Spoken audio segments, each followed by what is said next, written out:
Hello, everybody. What is up, Talden? Oh, I'm so used to the camera being here for some reason. What's going on, everybody? Welcome into another Pixologic stream. My name is Ian, aka IR Sculpts, as some of you might know me, and I make toys for a living. I currently work at Funko, and I have a wide interest in collectibles and static statues. So welcome in. If this is the first time you're seeing one of these streams, please subscribe or follow, depending on if you're on Twitch, Facebook, or YouTube, because there's tons of artists here at Pixologic, and we just want to give you the best information as possible. So, welcome in, welcome in. Let's do it. Let's do it. How are you guys doing today? Hopefully you guys can hear me. Let me know if my settings are not good, but I had to rearrange my whole desk because I work from home right now. But, yeah. Want to make sure that's all good. How are you guys? Hopefully you've had a great weekend. Is my... Here we go. Have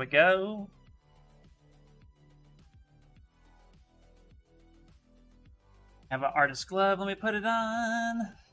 Alright. Alright, let me check everything, make sure settings are good, and then let's get into it.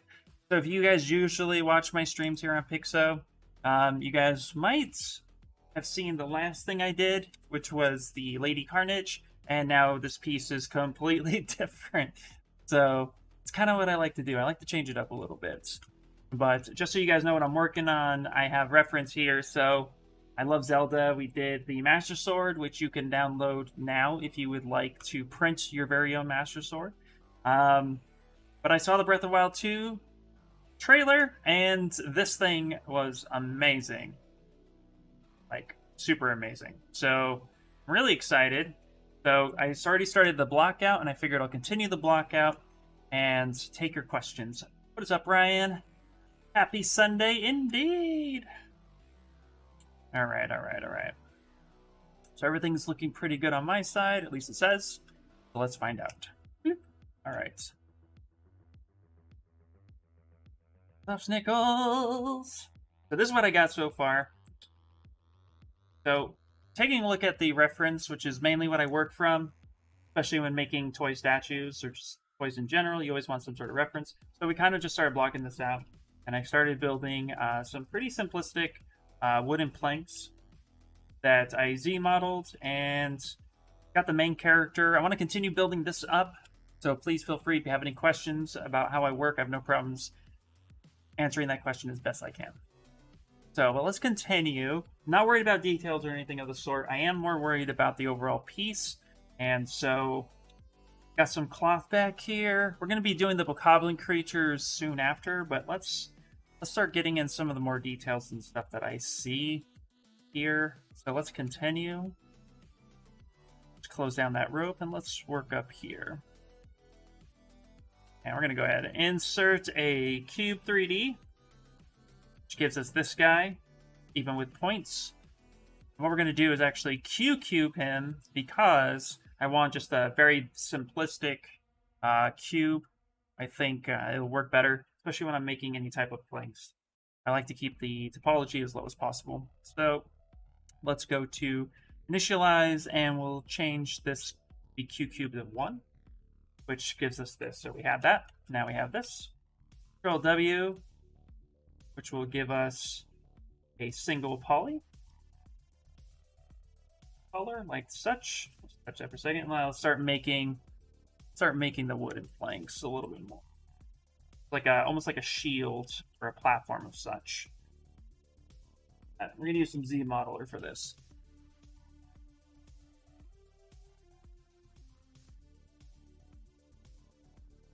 Actually hover over an edge. I like to just go ahead and get like one edge down the middle, then hit symmetry. Now we can work on both sides. It's something like this.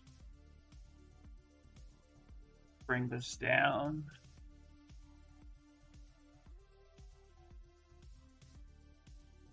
Middle, and let's scale that in.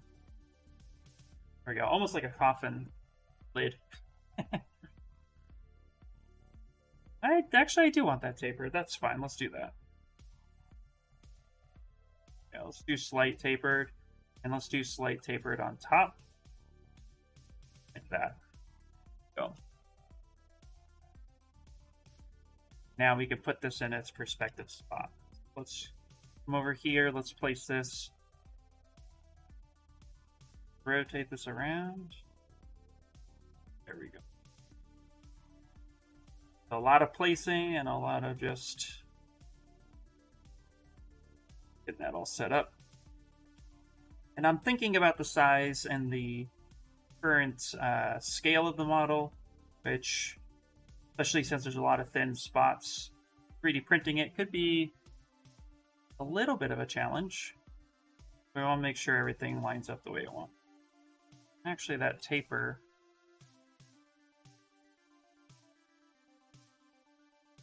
grab this right here. Let's actually bring this in a little bit straighter.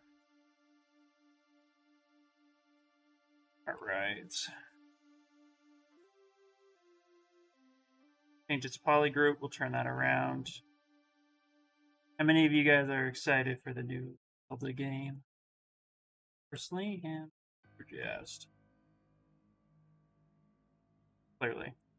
Since this is like the second Zelda piece I've done on this stream. The angle that. Place that there. So this will be a little bit more of a shield, like a wall barrier. Kamara! Yeah, new angle. Yep. I had to reset up everything.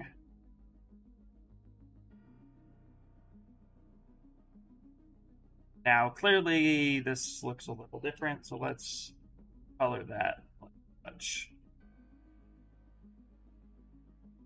Okay. Got some funkiness happening here.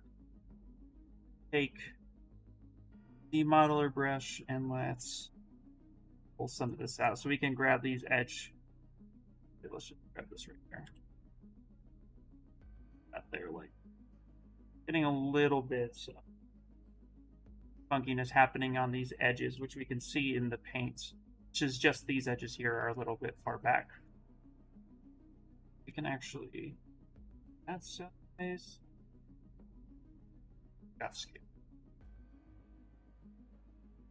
Grab that.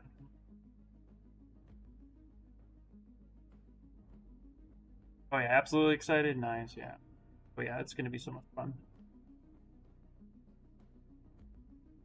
I say this is the one series that every time I see it, I just get a little bit more excited.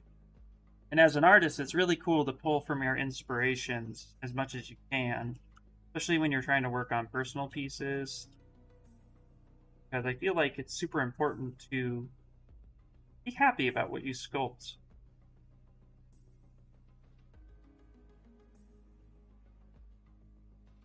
I feel like it helps drive and motivates me. Put that down a little bit. Touch. So keeping everything low will allow us to fix a lot of those planks. Hey Odon, how you doing? I'm doing good, man. I'm doing really good.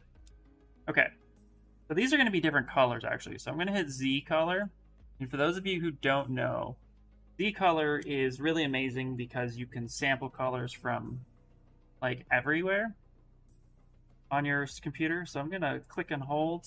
Come over to my main monitor. I'm going to pick the darker brown. Hold on, man. It's been going pretty good, dude. Thanks for asking. How are you? Grab that color. Let's hit set. There we go.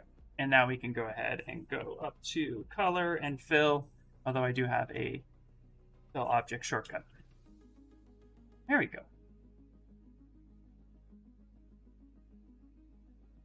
Already looking cool.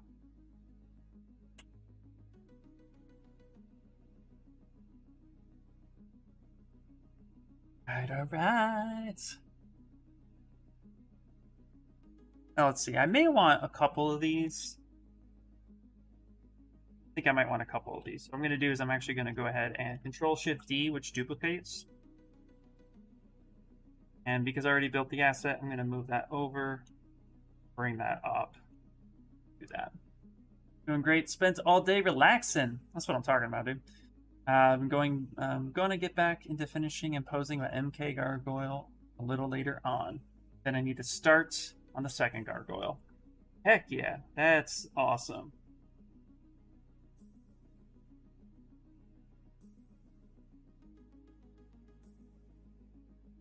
Yeah, that project is looking really, really good, man. Glad you're posting it in the Discord, because it's neat to see it. And Mortal Kombat, like I was saying, is like one of thing in the Discord. It's like one of my favorite. The 1995 Mortal Kombat is like one of my favorites. Like terrible movie that's just good because it came out in an era in which I needed it. Needed that movie in my life. I got it. There we go. So now I'm just adding a little bit of topology to these with some Z modeler. And then auto grouping to give it different colors. There we go. That will be pretty good. This is a very asymmetrical piece too. So each asset I'm adding on, I'm thinking of it like I would if I was traditional sculpting it. But keeping that mindset that I want to print it, so things need to intersect correctly. So you might see little things like that. All right. If you guys have questions about how I got this far or what I'm working on, please feel free to ask away. Thanks. I'm counting the days that I can get Shang Tsung's throne room and the 95 Mortal Kombat finished. There's just so much work to do. One of my all-time faves as a little kid. Heck yeah. I love those classic movies, man. Those classic movies just really just resonate well with me as a kid. I mean, movies are like there to help escape, right? Kind of like get out of your funk. That's what I love about it. Did just that. All right. Yeah, definitely relate. There's a lot to do with these pieces. All right, you know what I'm gonna do? Let's start with the Cone 3D. This is a piece I don't ever really use. We set this over here. We'll call this the it's like the bang. Hey, good to see you. How you been? Hey, Frank, how you doing? I've been good, man. I've been really good. I've just been extremely busy with work. Work has been very good to me, but very just a lot. If that makes sense. Go ahead and grab this bone material or bone color, set color. So yeah, no, I've been really, really good. Just working and making it all happen best I can. Thanks for asking, man. How are you? Greetings from Venezuela. Hey, thank you. How you doing? Welcome in, guys. For those of you who are new, I made mention earlier, but I like to make an intro a couple times during my stream. My name's Ian, and I do toys. So most of the stuff that I do is going to be either 3D printed or sent to manufacturing. So if you guys have questions, feel free to ask. Even the more technical questions, where to find certain aspects about it, yeah, feel free to let me know. Like case in point, I brought in this Cone 3D that I'm going to turn into this bone shape, and I chose it because it's already kind of bone shape. What I'm going to do is I'm going to go to geometry, and I'm going to go to edge loop, and right here is delete loops. So a lot of times you might get all this unnecessary topology here that you don't need. So you could just hit delete loops, and it'll delete the majority of the loops that are going horizontal.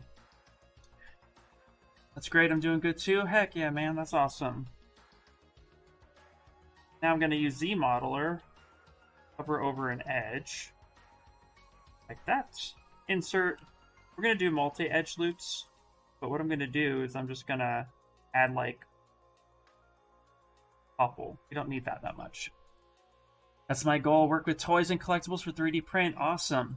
Yeah, so if you have any questions, feel free to ask.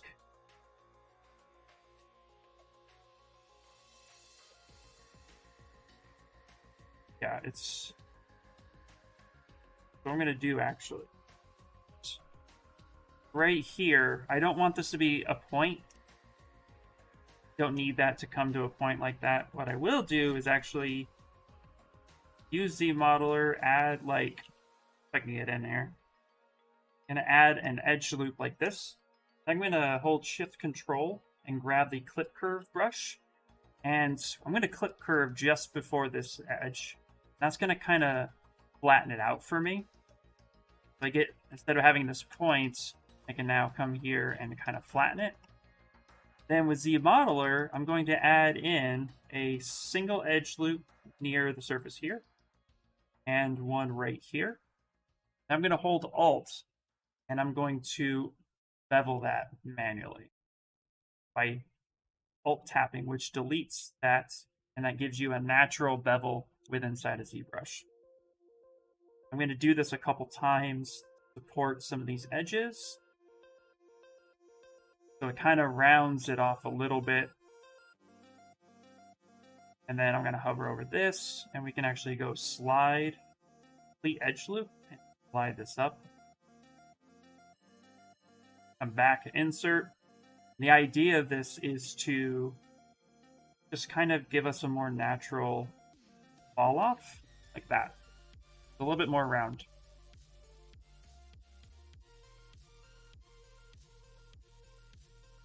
Glad you're doing well, my friend. Thank you so much. Yeah. No, yeah, life is good and busy. Get the sculpts. And see if that's too small, which it is actually. Let's actually go ahead and let's repeat this. Let's back this up. Realize I did that to like the smallest part. Do it here where it's a little bit bigger. Same process. Add an edge loop. Add an edge loop. Delete that.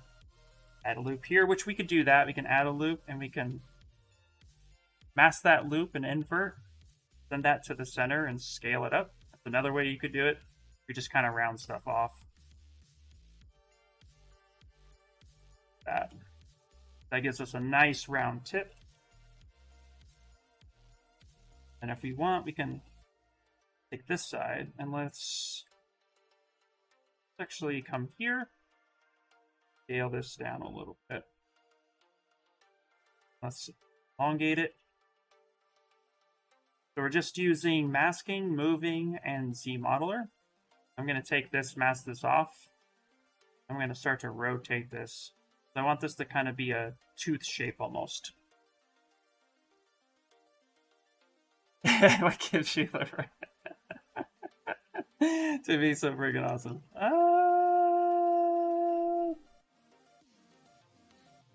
I wouldn't say that. Hey, you guys are funny. Just love sharing. That's it. There we go.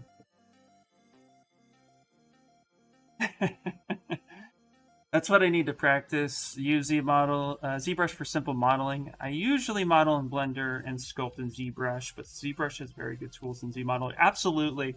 Yeah, absolutely. ZModeler is, honestly, it removed me from needing to bounce outside of other programs. I used to do the same thing where I would bounce to Fusion or Maya or Blender even to get something simple that I could use as a base mesh.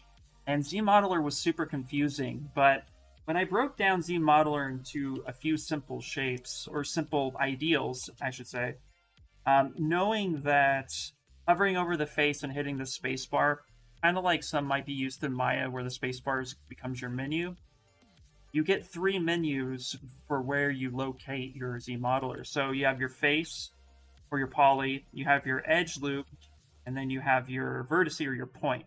And that will give you different things. Simply put, the easiest way I started learning ZModeler was knowing that the gizmo and masking and just picking an edge loop, like this shape here, I want to kind of rotate this line. So I'm going to mask this line, invert it. I'm going to set the gizmo in the middle, and then I'm just going to rotate that line. Then I can manipulate that. And if I want more edge control, that's when I can come in and either hover over, take insert, which just gives you a basic line, and say, like, I want this to be pretty sharp. So I'm going to add 2 lines to support that. So when I hit D for dynamic on the keyboard, or I go to geometry, dynamic subdivision, and push dynamic, now that's going to go ahead and help me control some of that so I can get better shapes or sharper shapes without needing. So it's really just like start from scratch. So what I recommend you do is maybe open up like a basic cylinder or a cube, and then go ahead and make Polymesh 3D. Come to geometry, edge loop, delete loops, give yourself a clean slate, and then just start seeing what each function does. Come in here, hover over. Usually Q meshes right up the gate, so you could pull that out. And then say, well, what happens if I mask that area and then scale it? Like, what happens then? Ooh, I get something like that. Well, that kind of already looks like a build plate for a 3D printer. So I can start just messing around, and you've only really used one or two portions of it. So just play around with it a little bit. ZModeler took me a bit to get used to it, but once I did, I found it to be a very useful tool, and it keeps me within inside ZBrush so I can get my shapes as quick as possible. I have a question.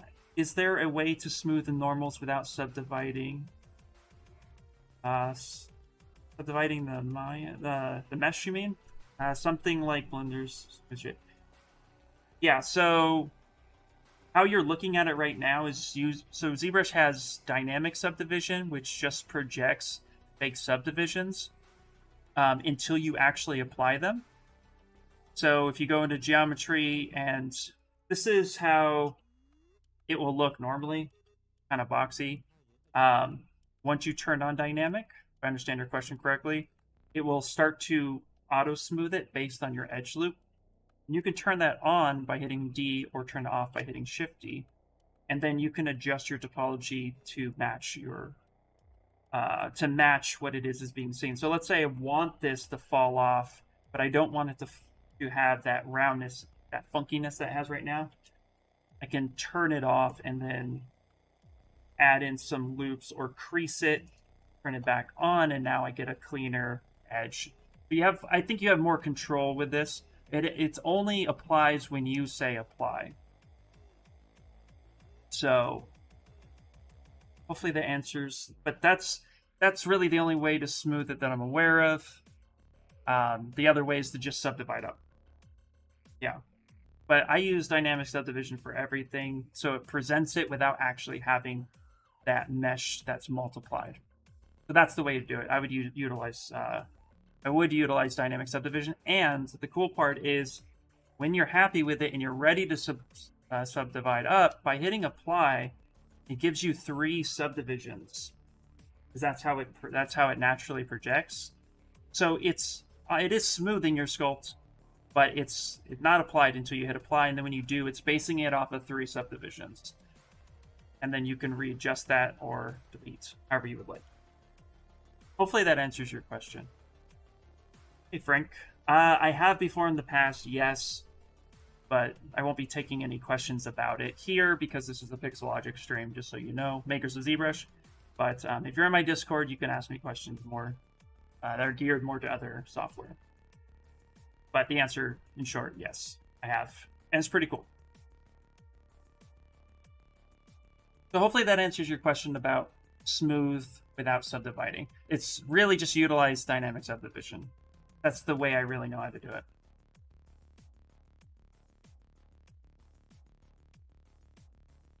Okay, so let's move forward. At this point, I'm going to go ahead and delete these. I do just want it to be kind of more like this. So that's the thing. This tooth in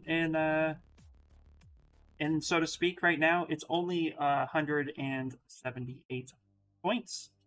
Where when I apply it, let's say I hit apply, now it's 2,946. So that's how you smooth. And now I can just put this in place. And when I'm ready to subdivide it up, then I can do that whenever. Yeah, it helps you very much. Okay, great, perfect. Yeah, it's very powerful. What I'm going to do is I'm going to place these kind of where I think they should be. This is a very unique creature So I want to kind of place these where I think they should be. Let's go ahead and reset that. Now, I'm not doing a one-to-one, meaning I'm not following the concept 100%. I'm kind of interpreting what I see and going from there. So, hey, DF Nuked, how you doing, buddy? Looks like there'll be some rope and stuff on there. We'll use curved tubes to put that on when we get to that point. Actually, let's just do that now. Let's come in here and I'll show you. Ooh, Golden Bro. Thank you so much, yeah. And we just started. I started the blockout earlier today, and we're just starting. So I kind of want to add some rope. What we're going to do is use curved tubes. So if I go ahead and hit B for brush, C for curve, and then I'm going to go ahead and use curved tubes. What I'm going to do is I want kind of like a rope feel around them, but maybe more like straps. So actually, let's use curve strap snap. There you go. I'm going to start dragging this out, and then I'm going to hold shift. That's going to wrap some topology around this tooth. And it's brush dependent. So I'm actually going to go ahead and hit and hold S, increase the brush size, something like that. Yeah, that's pretty cool. I'm going to do this a couple times, like such. Go. There. Do this like that. Do something more maybe like that. Maybe bring that down a little bit. That's fine. Touch that. And let's scale this down. Hey, let's see. Fiber mesh I find very difficult in ZBrush. Is there an easy way to do the hair on a character? Okay, great question, by the way. If you are using fiber mesh, I'm going to go ahead and assume that you're trying for realistic hair. If you're trying for realistic hair, I'm going to say that it's probably the best way to do it in ZBrush, but doing hair in general is very tedious, and I haven't found a shortcut way of doing it. But one of the things I think that might help you when working with fiber mesh is understanding that fiber mesh is viewport dependent, depending on the gravity. So let me give you an example here. Let me save this real fast. If you, for example, first off, we have to work with mask. So we're just going to mask this area off. So let's grab mask pen. And I'm going to give me a little bit more topology because you do need some decent topology for this. So I'm going to go in here and add some edge loops on the top. I'm going to mask off this area right there. Okay. Now, fiber mesh, one of the things I think that confuses a lot of people is, at least it did for me, is when you go to your filters and let's say you want this fiber. So you double click that and now you have this. The thing is that when you change your model and how it looks, it's going to move with your viewport because you're just kind of previewing it. And when you modify things, like let's say if I come over here and I modify the length, it now is changing that direction. If I come up here, I have it here, and then it's always going to change that direction. Anytime I change the modifier sliders within fiber mesh. So one of the things that I recommend that maybe might be helpful for you to get hair on it is to come down to gravity profile or gravity and hit 0 and have it kind of stand straight up. Let's remove this texture because it's kind of annoying. And let's come up here and just use white. So now when I make a change in the length, I'm only dealing with the actual information, not the gravity. And then now I can just go ahead and start making my changes. So I'm going to come here. Coverage, I don't want that much coverage. I want to go ahead and maybe create some clumps. Been a little bit since I've been in here. And then I'm going to change the shape of this. I don't want it so pointy. There we go. And segments. Yeah, segments should be fine.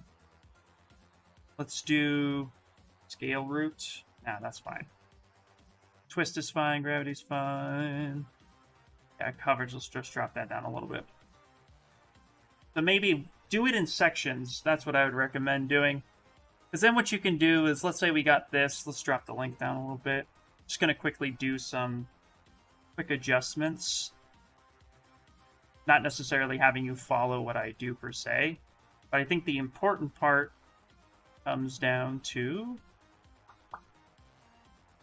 I'll put that back at 0.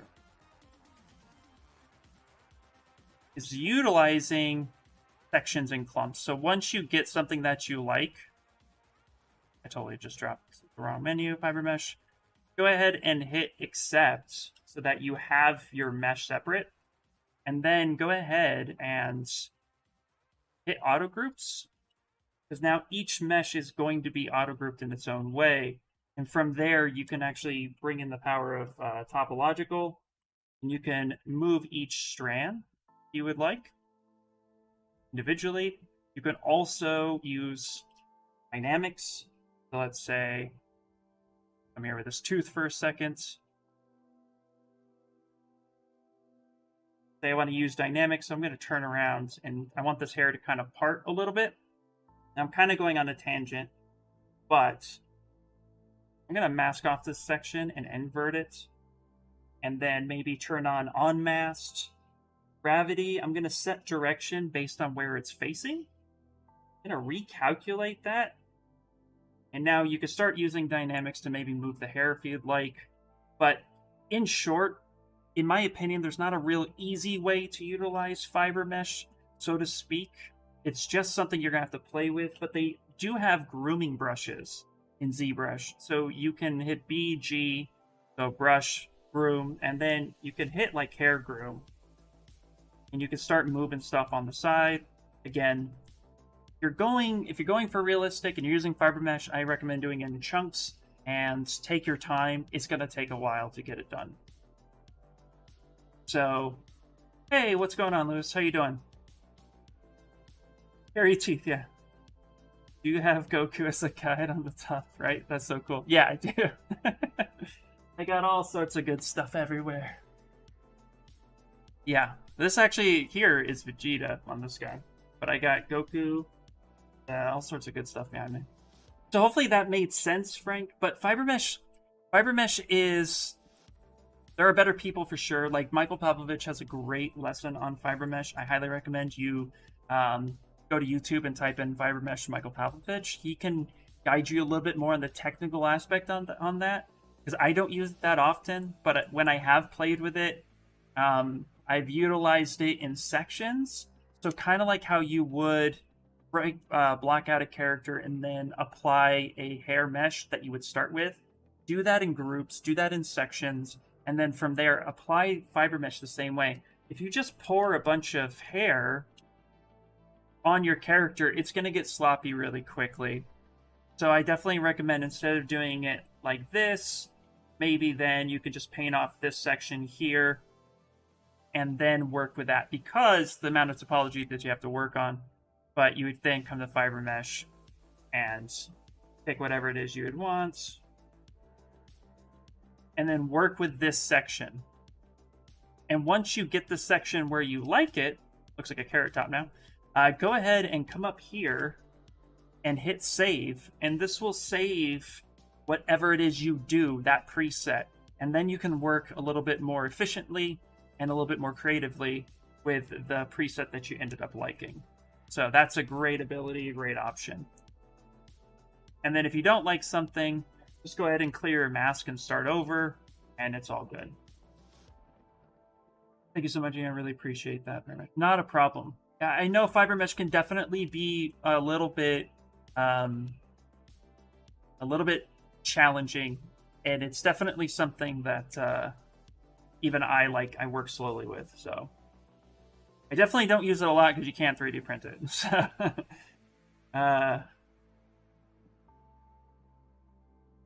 yeah. I was doing fiber mesh and came upon this stream. All right, perfect. Yeah.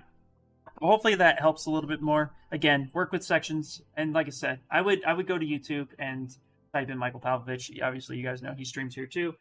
He does a lot. I understood the basics because of his tutorials on there, so go check that out. Hey, Luke T, buddy. What is up, man? Thanks for coming in. So Luke, guys, if you guys don't know Luke T, go check out his stuff. He streams here.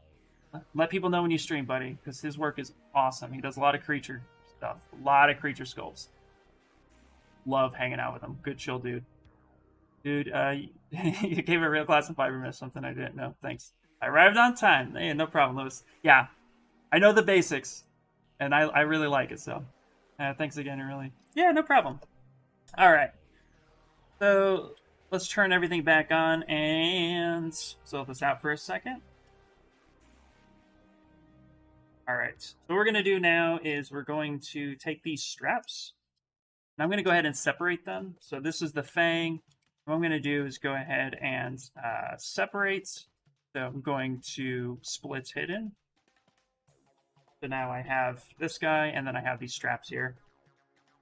I'm going to turn everything off except for these two.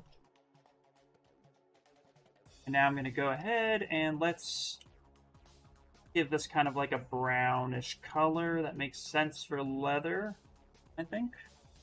Possibly. Maybe. Alright. Fill. And then let's go ahead and hit V. Let's go back up to the fang and let's fill that object too. So I am sculpting. I was in love with Breath of the Wild 2, and we are blocking out this stone talus golem.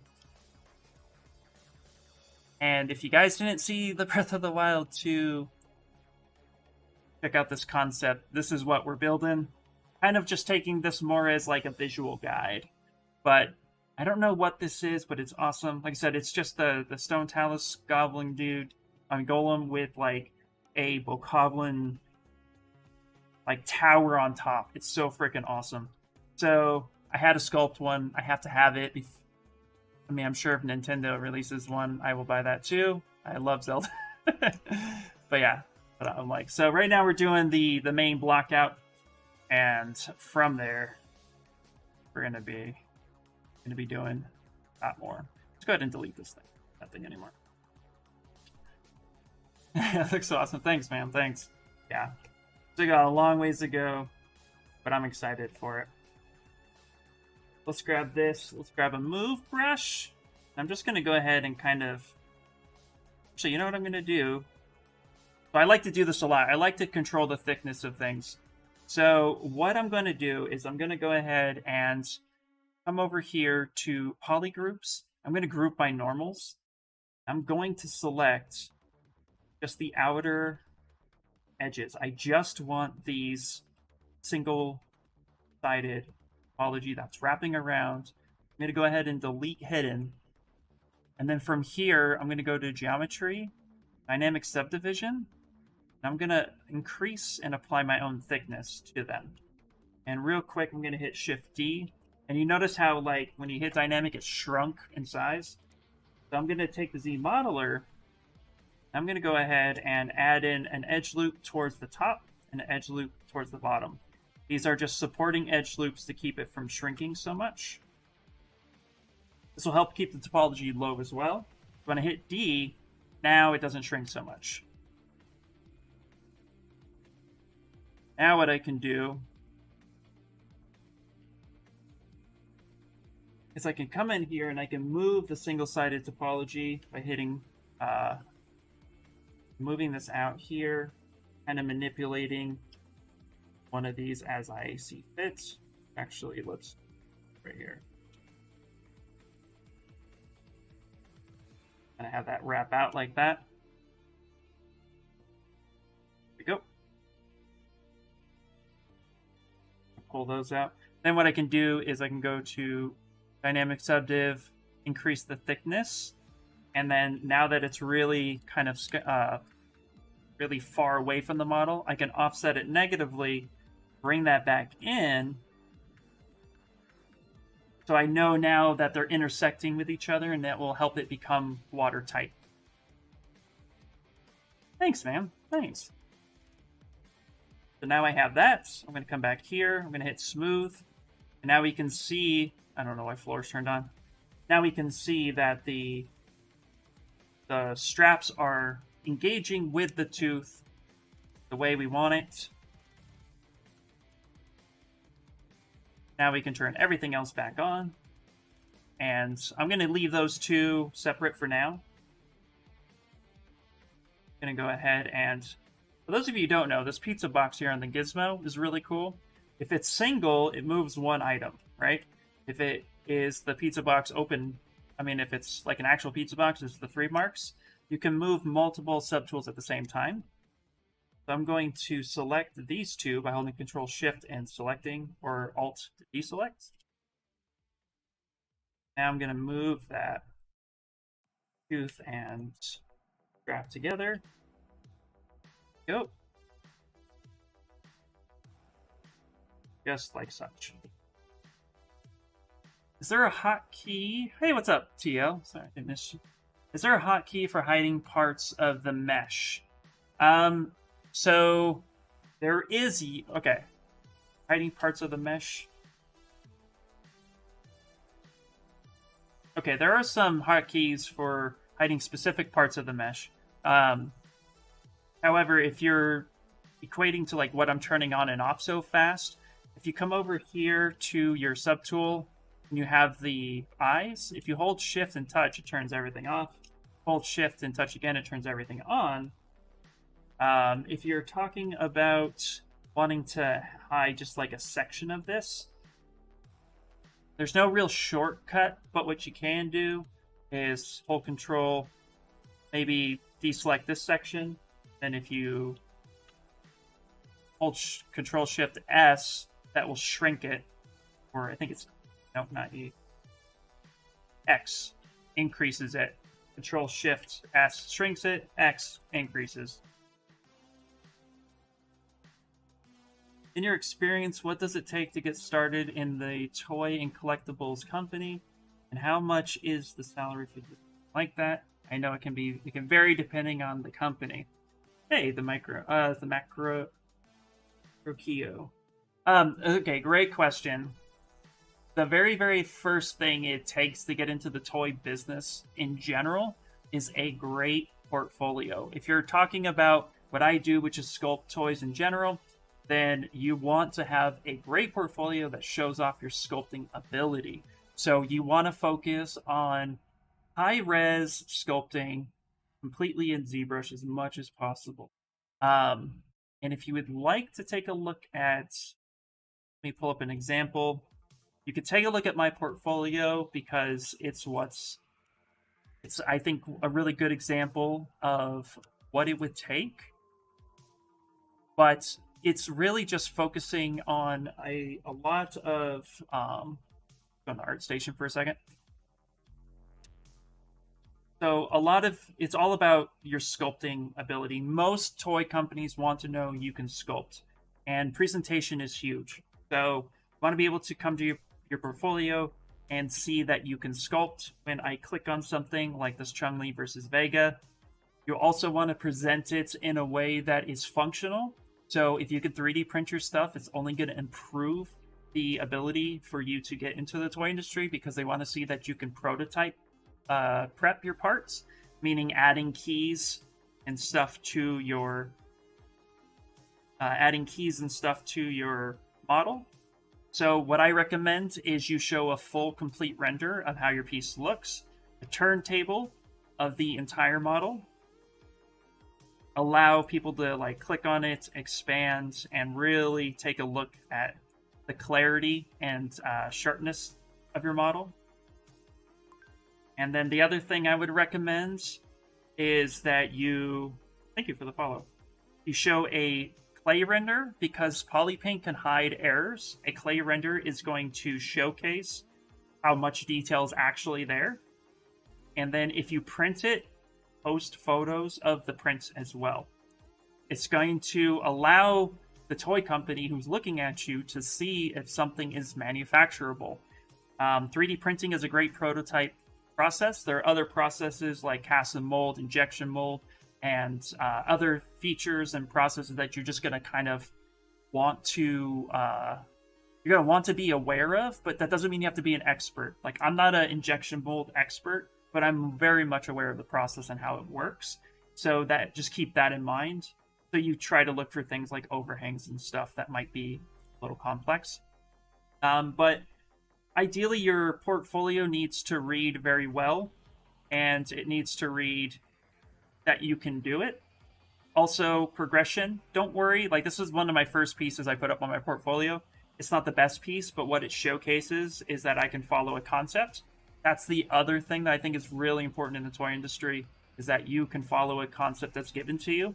Because 9 times out of 10, you're not sculpting stuff that you want to sculpt. You're going to be sculpting stuff that the concept artist got approved by the licensor. So the licensor hands you a concept, and you make that thing. They want to see that you can do a near one-to-one concept from 2D to 3D.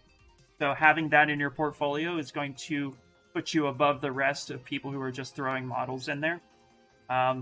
Luckily for the toy industry, I can say that you don't really need to worry about topology so much, but have nice clean models. So good topology is still required to have a really nice sharp piece, but you don't need to have like super clean animation ready topology unless you know that your boss is asking you to do that. In that case, if you could do it, better, but you don't need to have that. But here, for example, is a good breakdown of like, here's my Grogu that I did based on a concept by Max Davenport, great guy. And it showcases that it's able to be read in 3D, and it has your keys for prototype. And you can get as fancy with that as you want, but you're just trying to show that you can set things up to be manufactured. So if you guys would like to pop on over, you can find me. You just type in Ian Robinson. I think I'm like the only one on there. But here's the link if you would like to. But that is my portfolio. So please feel free to critique it, tear it apart, or use it as a guide. But yeah. And have your best work in there. Don't just throw things in there. I recommend having at least some sort of uniformity within your presentation. Presentation is very important. So hopefully that was helpful. I appreciate that very much. Zeta Man, how you doing? I feel like I'm missing stuff. Hotkey to duplicate easily. The hotkey to duplicate easily is Control Shift and D, which will duplicate any subtool. No problem. Specifically for blocking, I'm struggling. Yes, that's what you meant. No problem. The sculpture of Chun-Li and Vega is my wallpaper now. Thank you so much. Didn't know it was your work. Oh, thank you so much. Yeah. Is ZBrush Core enough for this? Absolutely. ZBrush Core is enough for it. While ZBrush Core is limited to what you can do versus ZBrush Adult, ZBrush Core is how I got started. You are just going to be doing things the long way, so to speak. But if you are just focusing on your sculpting abilities and you're not too worried about technicality and you just want to practice sculpting, you can do a lot with ZBrush Core, hands down. Dude, your work's really good in this Stone Monster. It's very crazy. Thank you so much. Yeah. Just follow. Thank you. Yeah. Let's see here. Can you give technical advice for posing models? For example, do you use Transpose Master to rig the model or just use Transpose Tool?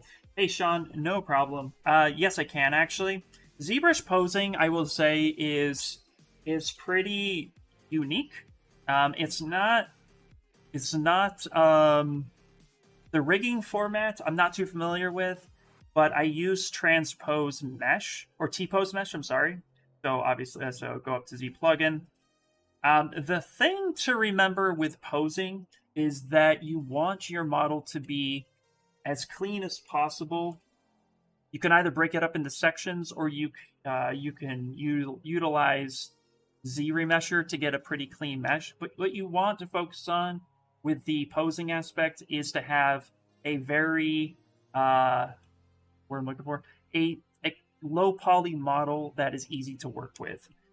In cases like this creature, for example, what I would do is I would go ahead and go to Z plugin, go to T-pose mesh, and I would come in here and hit auto groups if I know my model's broken up into sections. And then now this character is way easy. I can demonstrate it on another piece. But to pose this guy, I would then take those models and I would find, like, this is supposed to be a joint. I would basically start using and masking off sections that then would help. But I'm going to be finding those joints as much as possible, right? So now his hand is up here. Now I know this is a very specific rock monster, so let's come back here and demonstrate a little bit cleaner. And we're going to pull the base mesh. So if we come to our main, let's come up, not to project, let's go up to tool. Let's pick Julie. And I'm going to go ahead and I'm going to just turn everything off but her. Now this isn't the cleanest mesh to work with, but as for tutorial purposes, with T-pose mesh, what you would want to do is make sure that you kind of find little areas that make sense. So I'm going to grab Mass Lasso, and right here's her elbow. So I would mask that section off. Something like this. And then I'm going to touch where the gizmo should be. And a big tip for posing this way is to line up where the bones would move. So you can actually hold Alt and move the gizmo back towards her elbow and align it to where you need it to be. And because the model is so low in topology, you can then start bending her arm. And I feel like this part's masked off. There we go. So you want to put it back where the bones would actually move. Rule of thumb, keep it in the middle or slightly towards the back. Start moving that arm. Now, here's the thing. No matter what you do with T-pose mesh, you're going to break your model. This is what people are scared of. They want the ability to move this up and not have this break. But it is going to break slightly. So what you want to do is try to have the ability to then keep it low enough to move the mesh where you need it so that it makes sense. So work really diligently and take your time and kind of clean this mesh up a little bit. But this is how I would end up moving it through, and then you end up sending it back. Kind of went on I've been going on tangents today, don't mind me. But yes, as far as the rig system goes, I'm not familiar with it. I don't recommend it for beginner uses, but you can utilize the Z modeler rig, which is in the same way. Come down to transpose master and then Z-sphere rig, but I don't know it too much to speak on it. Hopefully that made sense, but keep your model low. So Z-remesh, get a cleaner topology as best you can. Pose it, you're going to break it. It's okay to break your model, just resculpt it. Practice asymmetrical.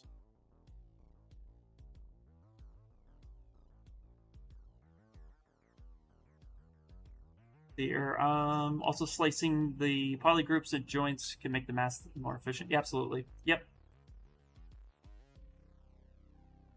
Yeah, let's see. Yeah, it's Vegeta icon, yeah. I tend to get really slowed down when it comes to pose.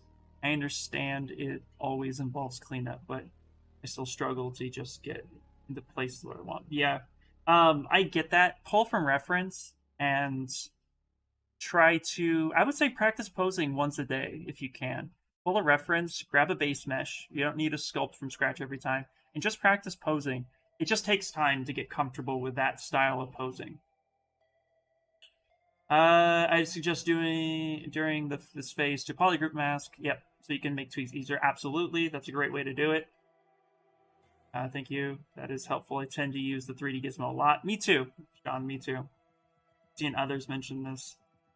Yeah, there's if you want to utilize making polygroups better for you. So let's come back here for a second. So a good way, what is being mentioned in chat, and I agree with it 100%. Go ahead and mask off certain areas like this. Hit Control W and mask off those areas. Of course, make sure you mask the thing that you want. Mask that off. Of course, you could do this symmetrically, but mask off those areas. Another way to mask off spots would be to utilize, if you want to do polygroups, select lasso, maybe separate, and then hit auto groups. So now you can group these two together.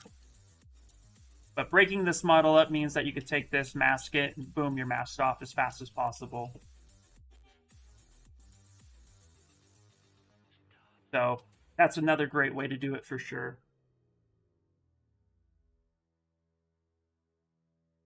So it just depends. There's a bunch of ways to do it, but definitely the most important thing isn't the approach you take. It is understanding how the topology needs to move. And that's where, especially if you're posing a humanoid character, it's important to understand deformation of your character, how your muscles and how your body is supposed to move, and then replicate that as much as possible. There's lots of tricks to posing that you can pick up along the way, but ultimately, if you understand how your mesh, how the human body moves and how your mesh needs to move, and keeping it really nice and clean with ZModeler, then you'll be able to pose pretty efficiently.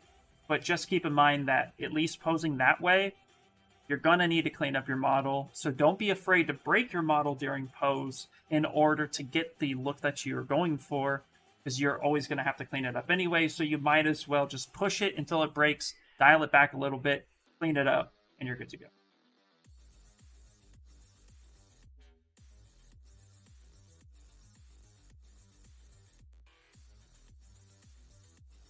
Not a problem, Sean. Let's see here. Make sure I didn't miss too much. Ian, what do you recommend to texture models? For texturing, I texture most of my stuff in ZBrush. So you can find different brushes, create your own brushes. A way to texture well in ZBrush is to focus on, you can learn surface, and you can utilize noise, and you can actually get some pretty good results this way. I would also recommend using a mixture of alphas and VDM brushes, and layer your textures. Don't just rely on an alpha to get your textures looking good. Don't be afraid to hand sculpt that stuff in.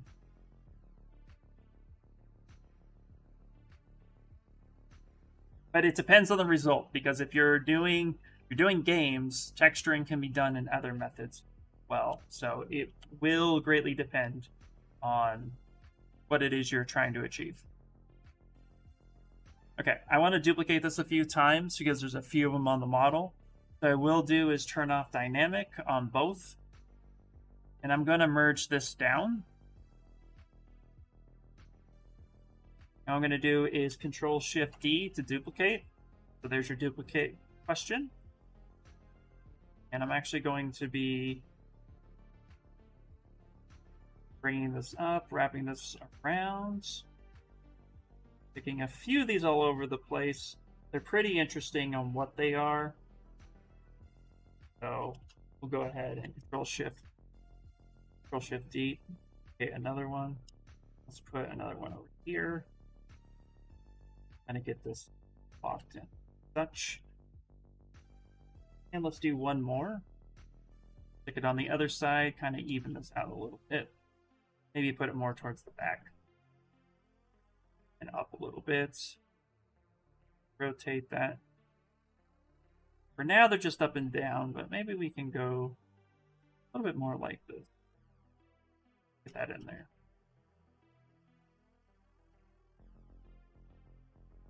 Let's see. How can you change the opacity of mesh to see through it?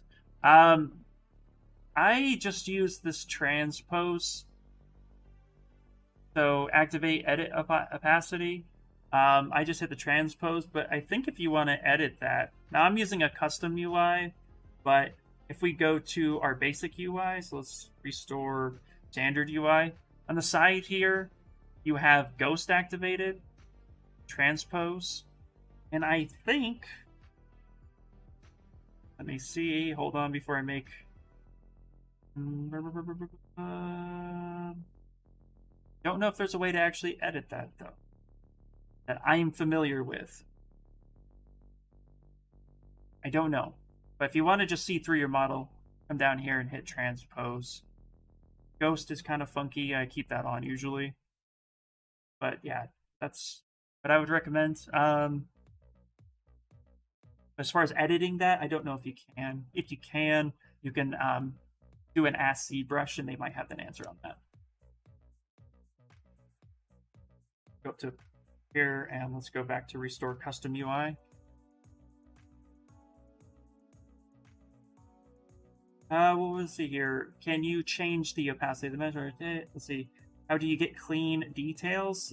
Keep your topology as low as possible. And from there, just purposefully add in the detail that you want. That makes sense. That's not necessarily more of like, you try to make sure if you're struggling with your mesh to get details put in, know when to subdivide. So, case in point, if we were to have something like this.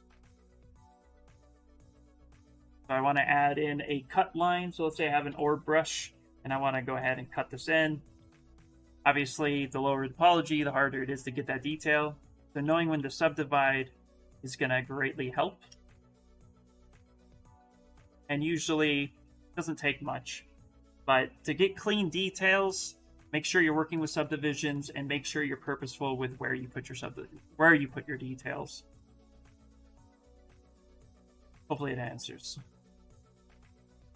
Okay. Real quick here.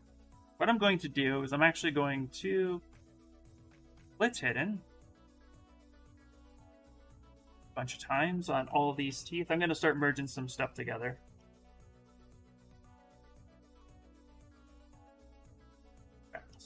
Grab this one. Flip hidden. Yeah, with the clean details, it's not as simple as just saying make sure you put clean models. It's all about your topology. Yeah. If you have a more specific question, like how to make sure you let me elaborate on that because I feel like I just cheated you, and I'm sorry about that. So let's come here real quick to my okay. Oops, wrong one. Okay. So when getting clean details, let's get a little bit more specific. When you wanna add, like, let's take this raw character.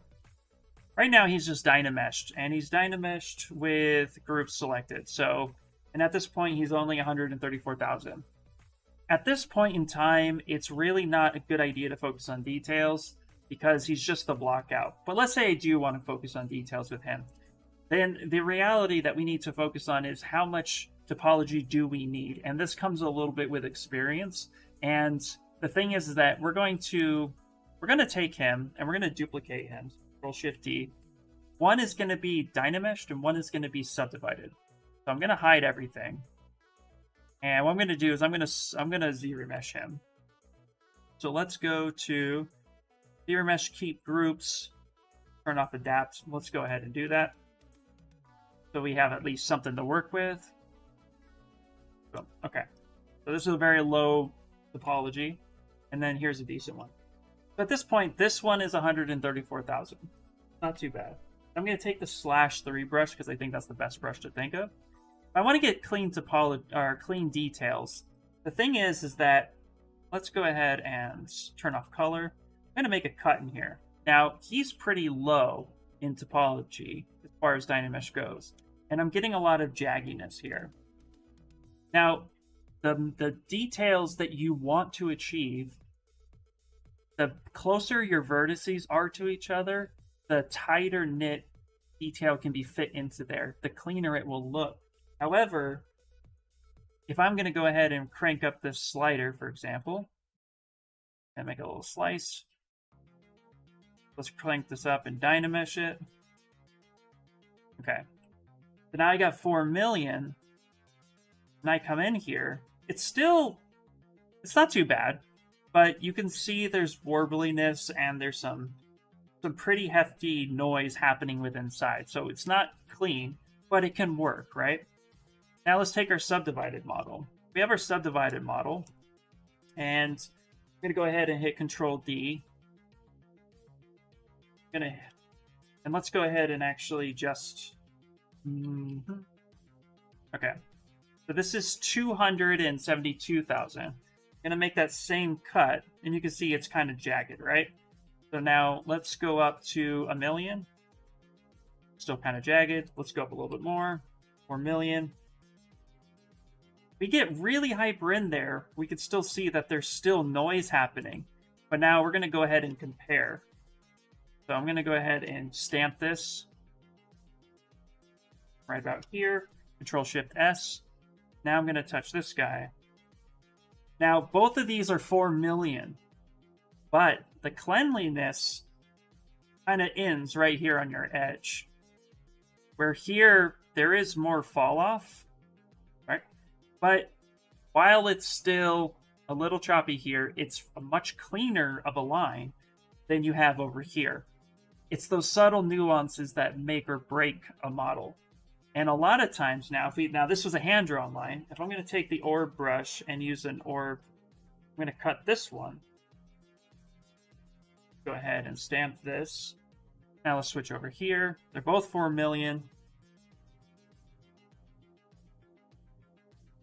So you can see, let's actually go deeper. That's not a good example. Let's go. There we go. So now this is a detail brush. Go ahead and stamp that. Move over here. So the results are going to vary depending on the topology. In a lot of my experience, you get a much better result happening with subdivisions than you will with Dynamesh, because Dynamesh is just randomly throwing your vertices all over the place. Now, while you can get it really nice and clean with Dynamesh, but at like 4 million poly, what I could do with subdivisions, let's go ahead and clean this up.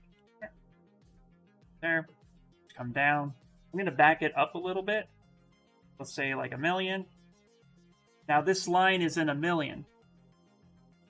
It's not super, super clean, but it's a lot better than the result we were seeing at 1 million on Dynamesh. So subdivision is going to be your best friend when you're going to want to add clean detail. The other thing to remember is how your topology looks on your model matters too. You can have really nice subdivision, but if you're fighting against a pole, for example, or there's like a funky little spiral loop, then it's not going to be clean. So you want to focus on having good, clean topology that is going to help translate the detail the tighter those vertices get together. And it's just more controllable.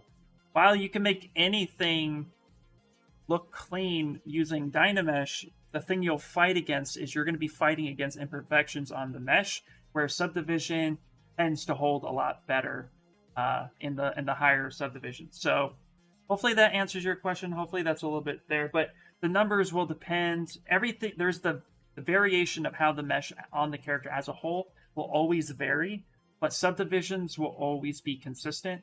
Dynamesh, not so much. Especially since Dynamesh is dependent on your viewport and the size of your viewport, that number is going to change. So you can't say, oh, Dynamesh it at 500 and call it a day.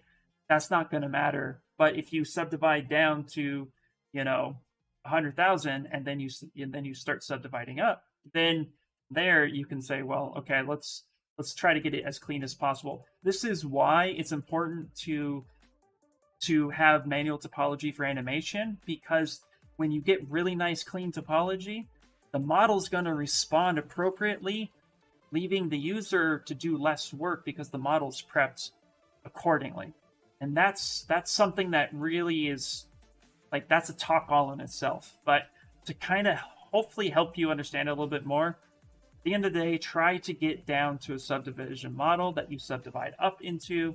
The ZBrush subdivide detail. Detail should always be last too, so you can get a lot better results that way. Does that make sense? Let's go ahead and delete that. Let's back this up for a second. Okay, there we go. Yeah, I wish it was cut and dry, but there's a lot there. Oh yeah, yeah. Say okay. Yeah, not a problem. Okay, great. Okay, I'm dreaming if we had tool in ZBrush that would automatically adjust the retopology of the character joint so there'd be no wrong deformations in mesh.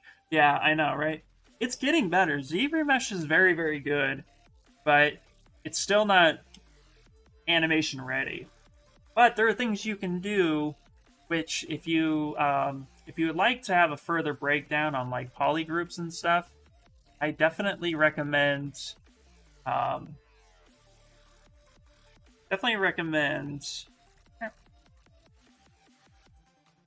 checking out my YouTube channel where I talk about polygroups more in depth, and you can definitely find some really creative ways to break up your model, get good polygroups, and control those loops. And also using ZBrush guide brush to help you out a lot there too.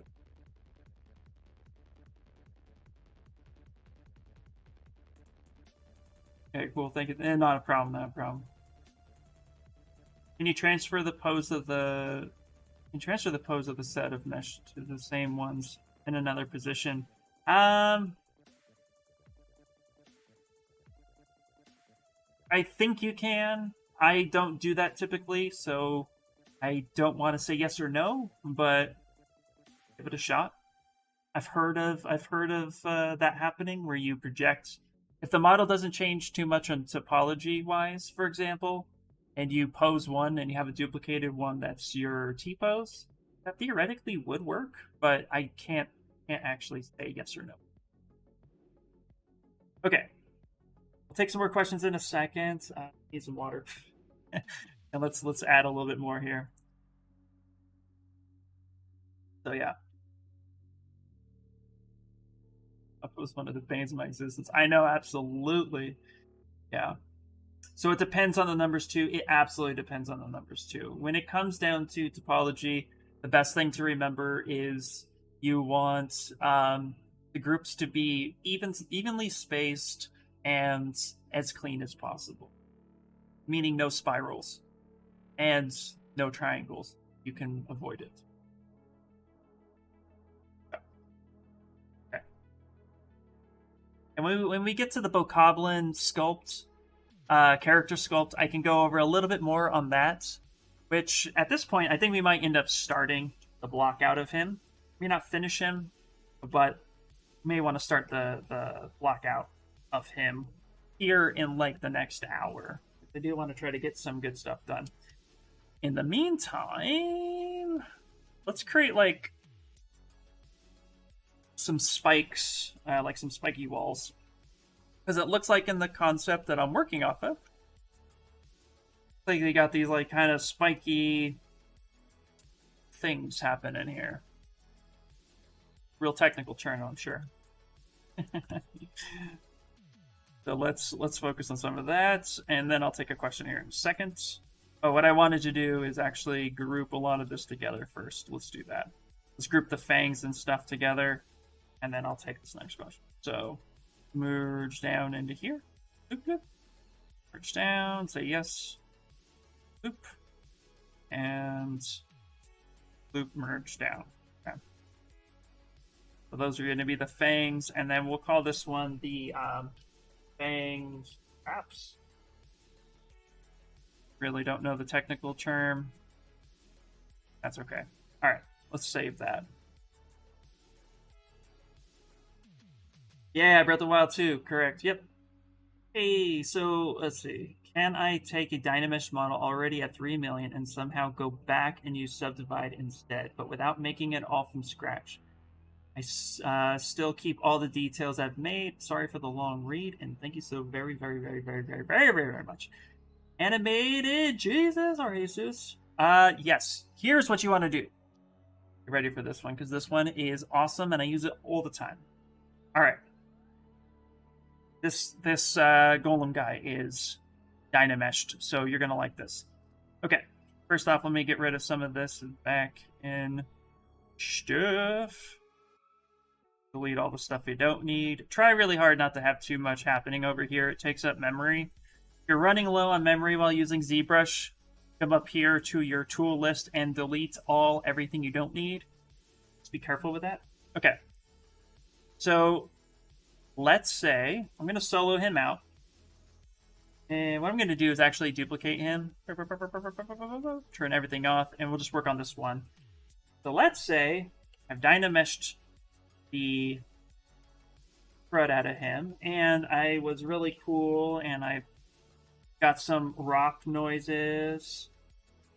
This, and then I quickly board brushes.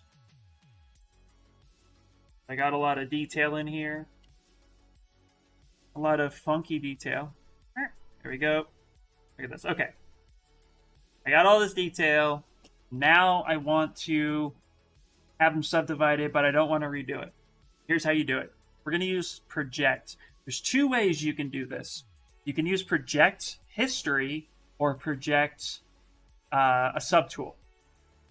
So what you want to do is, let's do the simple one first, which is project from one subtool to another. So what we're going to do is we're going to go ahead and Control-Shift-D duplicate our Dynamesh model. Okay, so we have this one, and then we have this one on top. What we're going to do is go to Geometry, ZRemesher. We're going to go ahead and turn on Keep Groups because we have Keep Groups. I highly recommend that you do. If you don't have Keep Groups, it's easy to make polygroups, but I recommend that you do, especially if you're on a human character, is you can use a slice curve and you can go ahead and chop up and keep some groups going so that you can make different polygroups pretty quickly. So we'll actually keep that for demonstration purposes. And then what we're going to do is keep groups. If you have creases, keep creases. If you don't have keep creases, don't worry about it. But we're going to turn off adapt, and we're going to find a target polygon count of like 5 to 10. And let's go ahead and Z-remesh. Might take a second. And so this will wipe out all the details and try to preserve as much of this as possible. And it's going to really take a look at all the groups and say, all right, this is where everything needs to be. Now we have this model here. What we're going to do is we're just going to subdivide a few times. Our main model here is 1 million. Keeping it around the same polygroup count, the active points count, is a good idea, but not necessarily needed. We're just going to go ahead and Control-D or come up to Geometry and just hit Divide until we get to about 1 million. That's 2 million, so let's back that up, and we'll do 500,000. Now what we're going to do is turn everything off. Make sure your subdivided model is on the very bottom, and what you're projecting details to is above that. Now, if you do have another model, let's say we have our fangs down at the very bottom, and you're doing this in the middle of your list, all you have to do is come on down to your list, and there's an arrow. You touch that, and it'll tell you that below this model, counting it, is 3 subtools. Go to the one you're not projecting to, and turn that on, and that says 1. This says 2. So that's a direct connection between these 2 subtools. and make sure that all other subtools are turned off. So you just have these two activated, okay? Keep your subdivided model selected. You're going to come down to project, which is still under your subtool list. Subtool, project, and project all with geometry or color selected. Go ahead and hit project. It's going to ask if you want to do the poly paints. Say sure, that works. And there you go. Now, hopefully that didn't eat the stream up, because sometimes that happens. Okay, looks pretty good. So now we have a subdivided model. We can drop down, go up, and it has our detail projected right on there, just like that. And now we have our Dynamesh model. And we have our Dynamesh model right here on the side. Stamp that. And now we have our subdivided model, which is right here on the left. I mean, on the right. Love it. Seems simple enough. Not a problem. Now, that's one way to do it. Here's the other way to do it. I'm going to go ahead and delete this guy. Oop. Delete this one. Now, this one's a little bit more... this one varies a little bit when it comes to how subtools or how polygroups interact with each other. So I don't recommend this one necessarily unless you have a single model that's completely connected, or a single subtool that's completely connected. But you can project history to the same model without having to duplicate it and ramp up your total counts, especially if you're working with high-end models that take like 20, 30 million polys to get it done. So what we can do is, again, we have our points here. At the very top of our history bar, if you hold Control and tap, you're going to set a history point. Now, usually at this control point, in this history slider, it naturally remembers the very first thing you ever did as a control history point. But you can select Control Tap to set a new one and Control Tap to remove it. So we're going to go ahead and Control Tap this one. And the next thing we're going to do is just go ahead and geometry ZRemesh it. And we'll do 10 because that's pretty good. Turn Adapt off, keep groups. We'll ZRemesh it now. And then we're going to go to Project History. And it's going to see the history within this model. And it's going to try its best to add the detail directly to it within the same subtool. So here's our subdivided or ZRemesh model. Go ahead and Control D a few times. Get that up to the 500,000 mark. See right here, our history is still there. Come down to Subtool, Project. Now we have a Project History brush. Notice that the Project All is grayed out. So that's not even an option for you at this point. We are just working with Project History, and we say yes.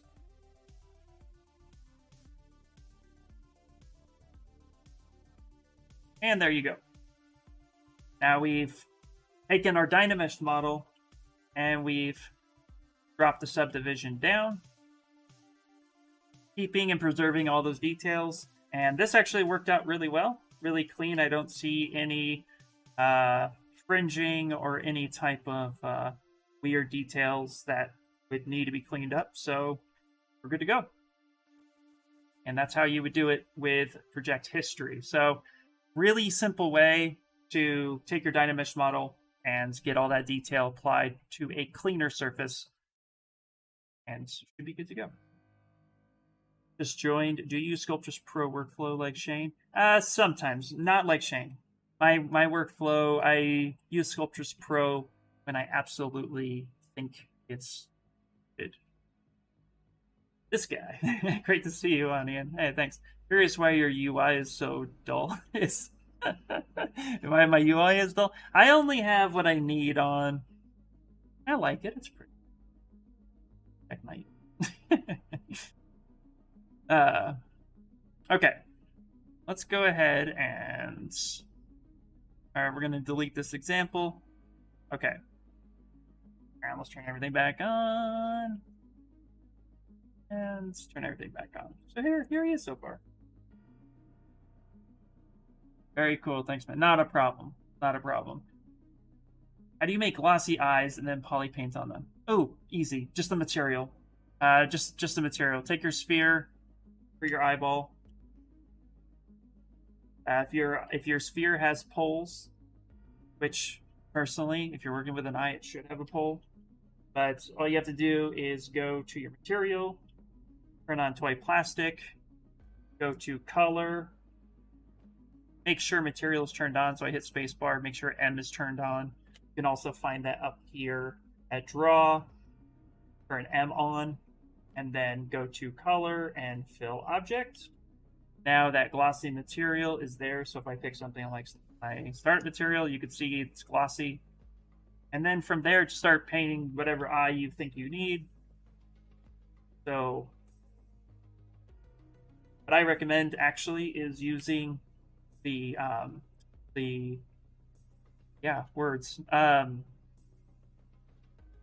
symmetry. Go to radial symmetry, turn Z on, so you can make sure you get true center. What I like to do is actually just kind of do a drag rec.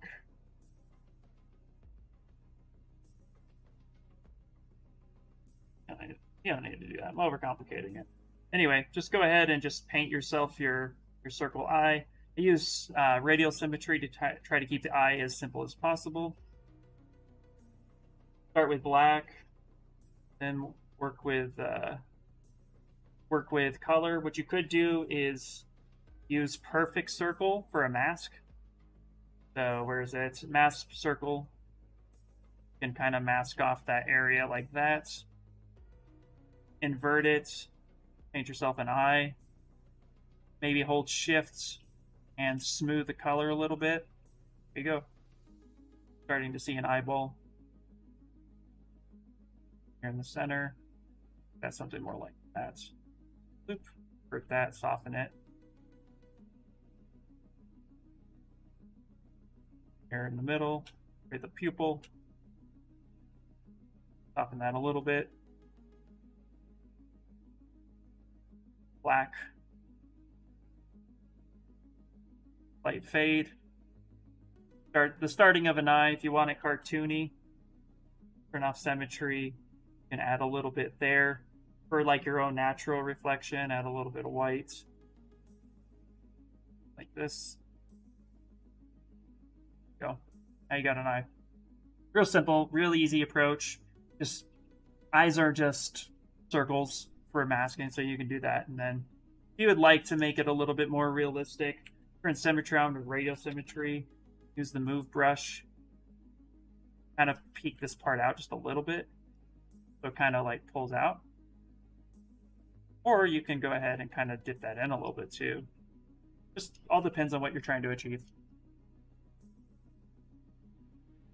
So yeah.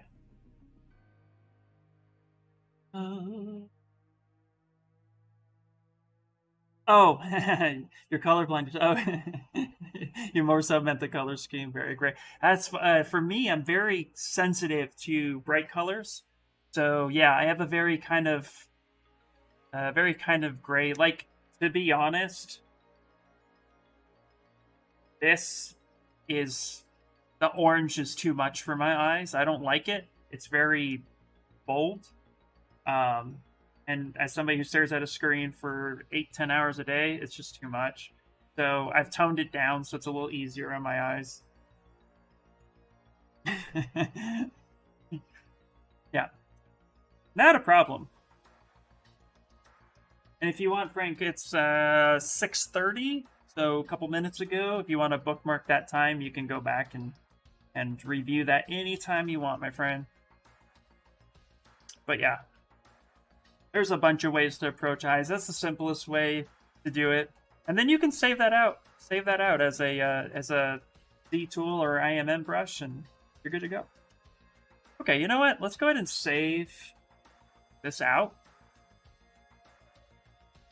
And let's start focusing a little bit more on let's create some holes in these guys right here. So I have this cloth here that's draping, and I want to kind of create some rickety, raggedy effect to it. Thanks, buddy. Really appreciate it. Not a problem, dude. Thank you, man. I appreciate it. So what we're going to do is drop the thickness. So what we're going to do, I want to kind of like tear this cloth up a little bit. And I want to do that in like a kind of uniform way. Like a clean approach, but make it look kind of raggedy and terrible. Don't really. So what we're going to do is we're going to focus on one side. And this is how we're going to create some holes and stuff in the mesh. Actually going to go ahead and hold control. And I'm just going to use mask pen. Now, I'm going to turn backface on. Because sometimes, not always, but sometimes, even with mask pen, you might accidentally hit the other side. And that's okay, that happens. So what we can do is just go ahead and come up to brush, samples, auto masking, and then we can turn backface mask on. That's just helpful. I also have a shortcut for it. I'm pretty sure. Do it? Yeah, it's right here. Backface mask. Okay. So what we're going to do is we're going to create some cuts in this. So what I want to do, or how I want to do it, is go ahead and just kind of mask off where this might be. Now this is kind of low res a little bit. So what I'm thinking about doing is actually, let's go to dynamic subdivision. We have thickness turned off. Let's apply the subdivision. Let's go up a little bit. Subdivide to almost 1,000,000. Because even with masking, if there's not enough vertice points to have the mask register, it's just going to be weird. I'm going to go ahead and mask off some areas that I think might make some pretty cool holes. The little tears.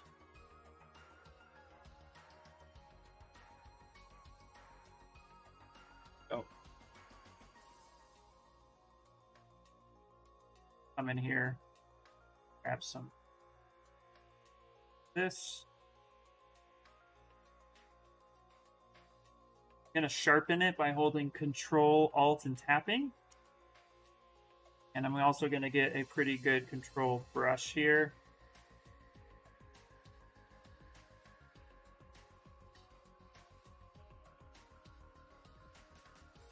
Hey, Gabriel. Let's see. Hey, my mesh project brush is creating very big projects. Search everywhere. How to make it smaller and couldn't find. Do you use it? Mesh project.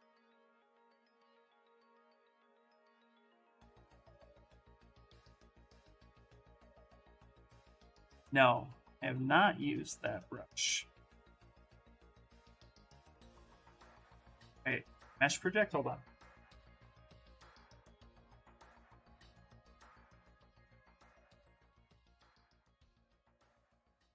I've used ZProject. Do you mean ZProject? Or Mesh Project? I have not used it, no. Well, okay, hold on. Unless you're talking about projection, which we kind of went over a little bit ago. If you're talking about project all, yeah, I use that every day. What music is that? Oh, it's just Pretzel Rock's synthwave. Hopefully it's not too loud. Can you elaborate further on the mesh project brush? Huh? Mesh project. Oh, wow. Now I feel sheepish. I do use it, yeah. Okay. So how to make it smaller? So your biggest issue is so many names, man. Please forgive me. So, okay, I'm gonna go ahead and let's use our eyeball. Okay, let's do higher. So this guy. Okay, so this makes your topology I mean, it's making your project size bigger. Okay, so the thing with this brush to remember is the topology you're given, utilize that as a guide, but remesh this as fast as possible because it gets pretty dense pretty quickly, which you're absolutely correct on. I went from 16,000 to 29,000, 35,000, and yeah, this can get pretty big pretty quickly if you're not careful. So the thing that I like to do if I use Mesh Project, which clearly haven't used in a while, what I would recommend that you do is break off that piece and then go ahead and split hidden. And notice two major things. One, your normals are already grouped into different poly groups, which is huge.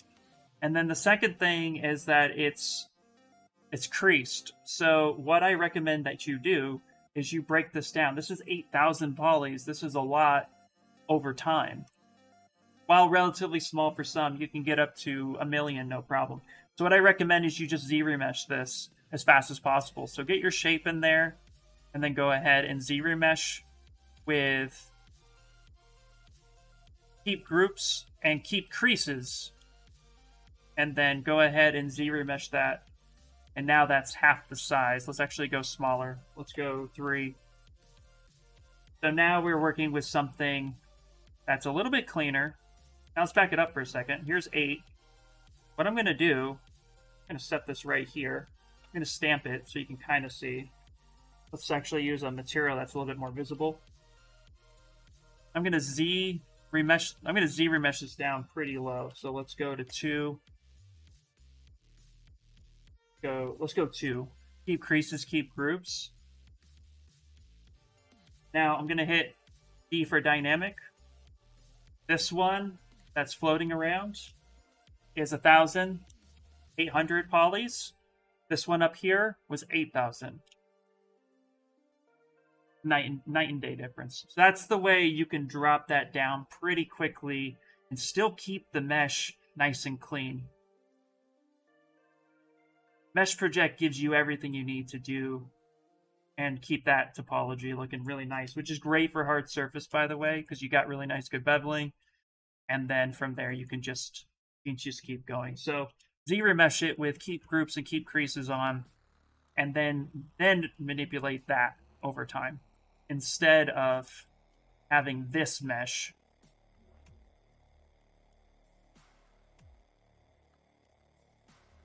you now have this mesh, which is far better to work with. So hopefully that makes sense for you. Hopefully that works. Hello, welcome in. I'm going to use Google Translate just because I don't speak any other language, and I do apologize for that. But yeah, welcome in.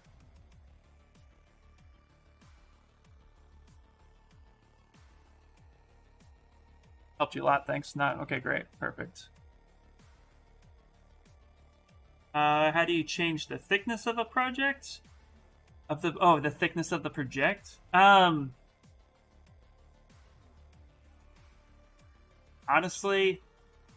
not entirely sure if you can. The thickness of of your current project? I mean, this is going to drop it down in size drastically. Maybe I don't understand the exact question you're asking, Gabriel, but yeah. Are you talking about projecting or the project?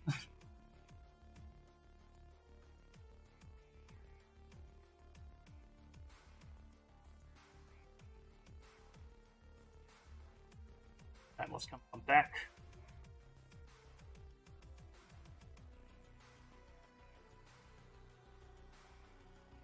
Intensity? Maybe. Oh, yeah, maybe. Okay, I'm thinking here. Let's see. Let's go to intensity, drop that down.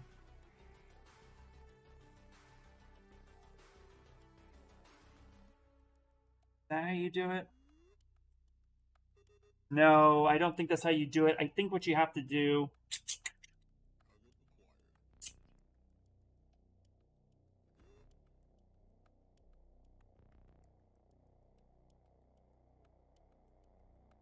You know what? I'm not sure. 100%. Maybe that's it. Let's see. Let's scale. I think actually.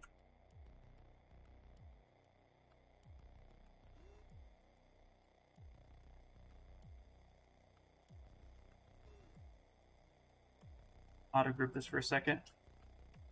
That's one. You know what? I really don't know. What I would suggest is one of two things. Maybe what I would suggest that you could do, how I would approach it, is because everything is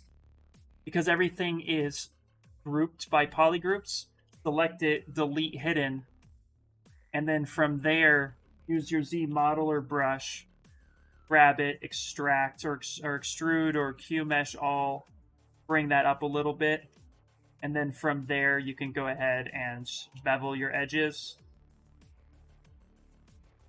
And now you can have something thicker. But what I recommend maybe you do to get a little bit deeper on how that works is go to ZBrush, ask ZBrush, and I know, pretty sure Paul Gabriel covered it, but yeah, as far as how to control the thickness, I'm not sure. What I would do is what I just did.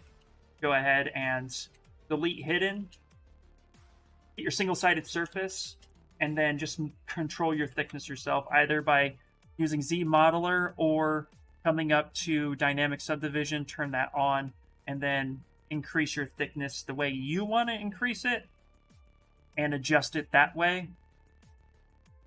And then maybe from there, go ahead and you can even adjust the creasing and the beveling in the creasing if need be. So those are different ways. But yeah, I don't know 100%, sorry. You have to hold control and change the intensity. Ooh, that's kind of cool.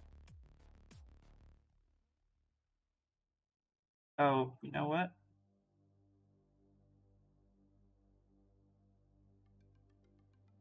I don't know.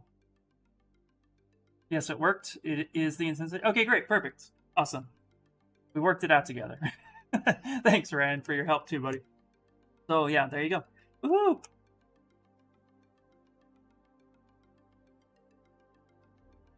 How do you access the layout settings? Oh, for the UI? Just go up to Preferences, Config, Enable Customization, and then from there, hold Control-Alt to grab and move stuff around wherever you see fit. If you're trying to add brushes, pin your brushes to the side, come up to your main brush, and select whatever brush you want. Then under your brush menu, Control-Alt, drag and drop. Start dragging your brushes, whatever you think is cool, and stuff you use on a regular basis that load naturally within ZBrush. Then when you're done, go to Preferences, Enable Customize, turn off, then go to Store Config. It'll say, yay, it did that. Then you can save your UI. If you have a previous UI that you want to load, go to Load, go to wherever it is you decided to save that. For me, is right here. And then once you load it, go back to Preferences and hit Store Config, say yay. And then if you ever make changes you're not sure of, you can always restore standard, or you can go to Config, Restore Custom once you've loaded. There you go. So hopefully that's how you would do your UI the way you want.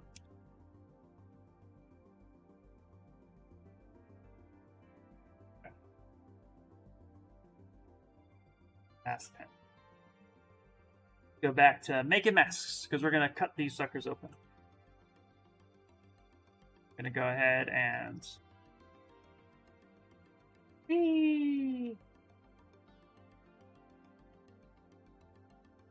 also real quick, you guys are awesome with the questions today. I really love these questions.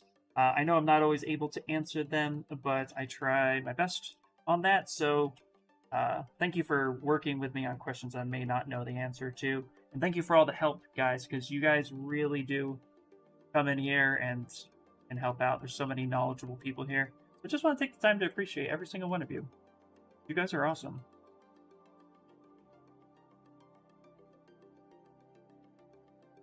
Hey, what's up, Chris? What's up, dude? Maybe they should change it to draw size after. I vote for that. Let's do that. Absolutely, let's do it.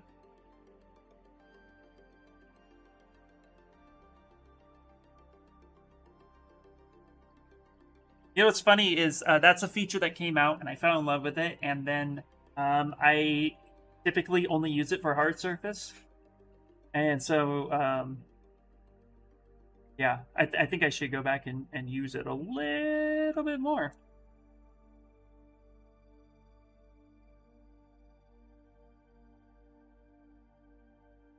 So we're gonna start with all of this right here, making a few holes.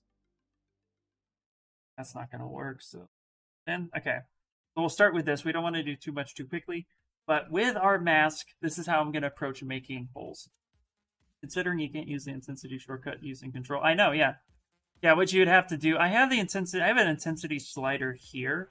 Ooh, maybe, ooh. Hold on. All right, let's use this on mesh extrude. Okay, great, wonderful, that works. Just had an idea. What if, holding control, I just drop the intensity.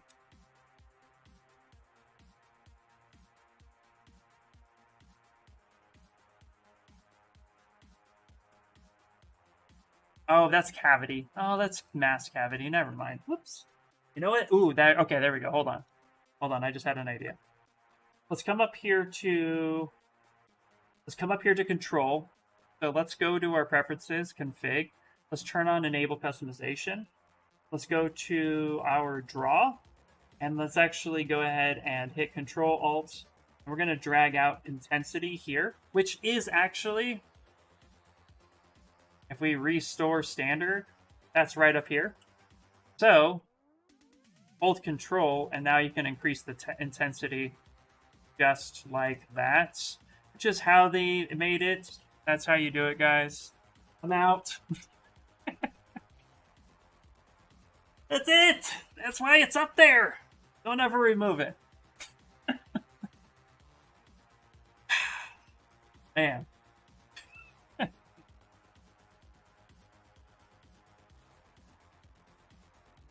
So Ryan, put it back, buddy. Let's go to config. Let's restore our custom UI. Let's come up to our to our draw size. Let's drag the slider out here so that we have our Z intensity always where we need it in life.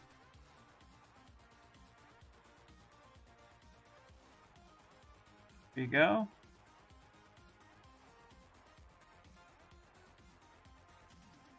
The intensity.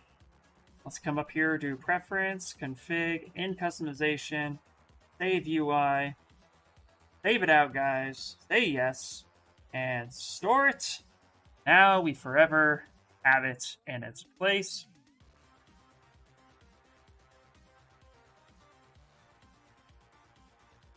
There we go. You guys just watched that all happen. Success. Yeah, my intensity was in 100, creating a huge piece. Yeah, that'll do it, man. That'll do it. It's that little thing that, like, to get away from. Yeah, exactly. There you go. We got it, guys. We got it. They're messing with my SCD, making me put the Z intensity back just for a second. Is UV unwrapping hard to do in ZBrush? No, not at all, Frank. Not at all. Not at all. The trick to UV unwrapping, Frank, is all about polygroups, my friend. So let's take this piece right here that we just like blew our minds on.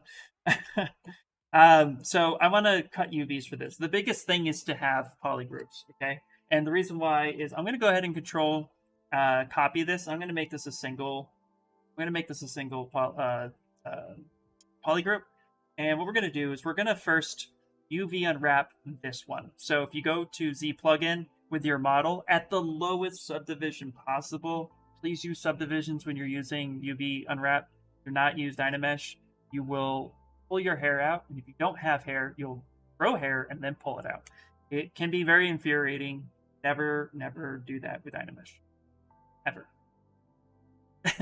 Anyway, so with subdivisions at the lowest subdivision, go to ZPlugin and go to UV Master, and you're going to have a few buttons.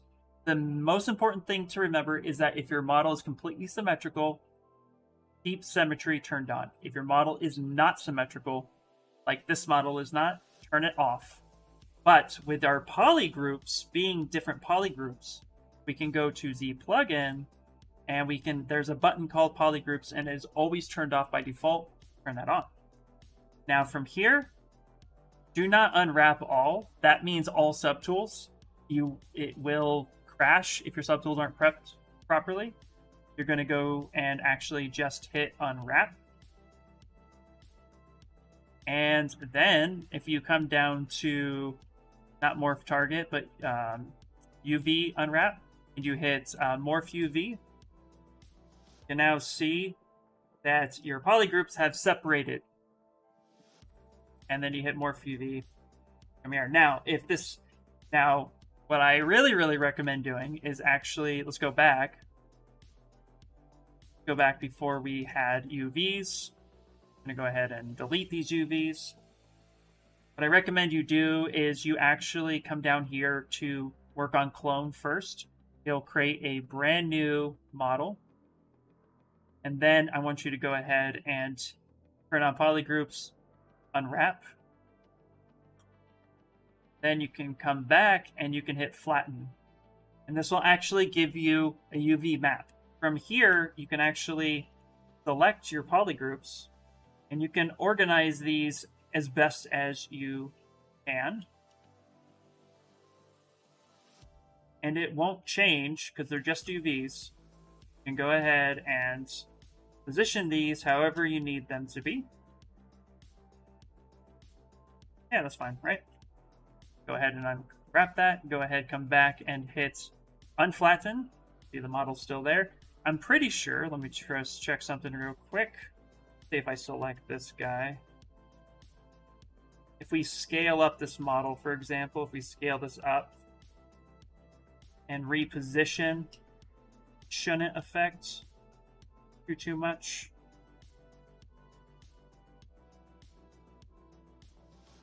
I'm going to test that for you so you don't have to answer that question on your own. Here we go. Go back to unflatten. Yep, doesn't affect it. Great. Then come to ZPlugin and do copy UVs. Go back to our original model, come up to the top and paste UVs. And now your model is Z-wrapped. But you can see it breaking up. If we were to take the same model, but that's polygrouped, as one polygroup, not two, and we hit unwrap, it's going to do this. And this is not clean in any way, shape, or form. So you want to have something that's a little bit more uniform, and that's where this one comes in.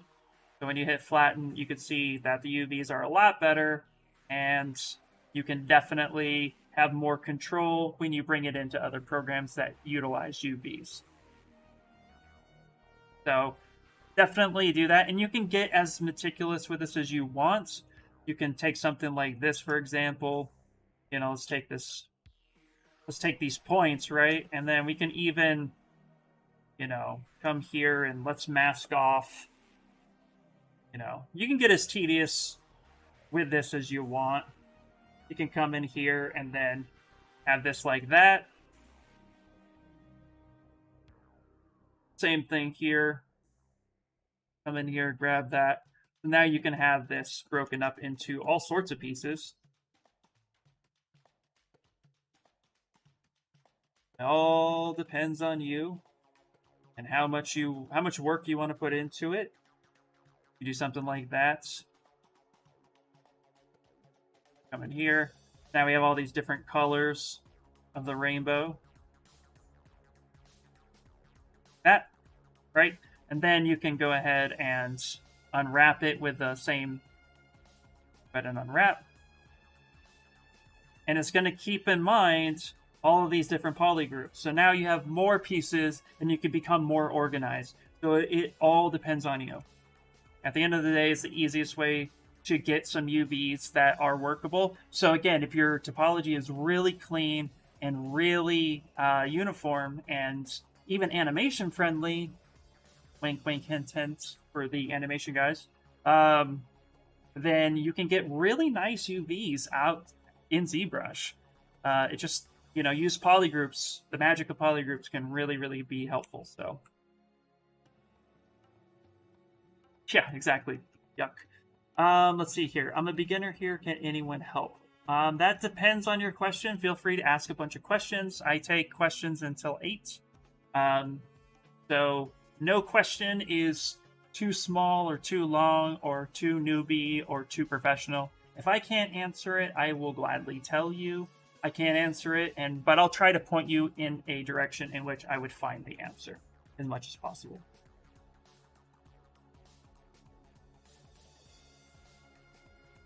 Right now. All right now, buddy. Okay. All right, that was my son. Fun day. He wants to play a game I've never seen before, so. No way, dude. Hey, how goes it, Brimstone Beard? Okay, so we were working on putting holes into things, more specifically cloth. So I got these subdivided here, and what we're gonna do is we're using the basic mask brush.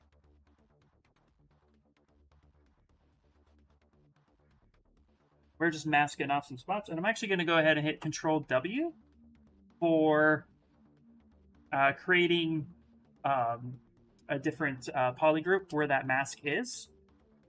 We're going to do this on the other side because we're going to do this all at once.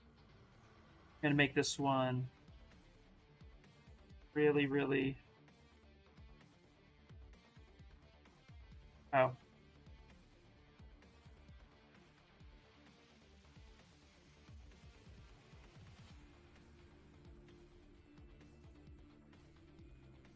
Okay. Using the mask curve pen. Don't do that.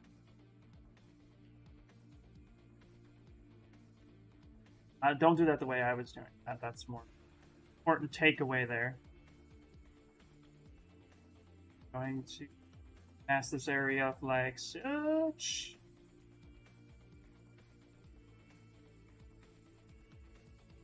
Yep.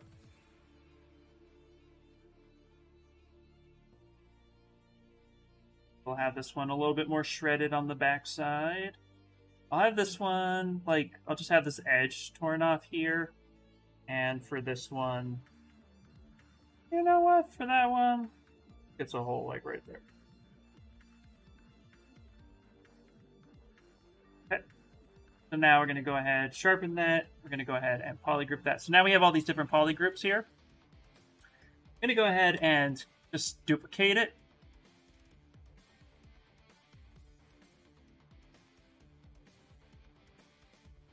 I'm going to just duplicate the cloth one time in case I make a mistake. I want to make sure that I can do this on a fresh page. And what I'm going to do actually is I'm going to zoom in here and notice that my edges are really grotesque. But for the effect I'm going for, I don't want them looking this... I don't want them this jaggy. I want cleaner lines so I can put the detail I want back in there. So what I'm going to do is I'm actually going to go to polygroups. Right. Nope, deformation. That's better. And I'm going to go ahead and I'm going to polish by groups. And that's going to give me a much cleaner edge. I'm going to select the polygroups I want to remove. So we got that right there.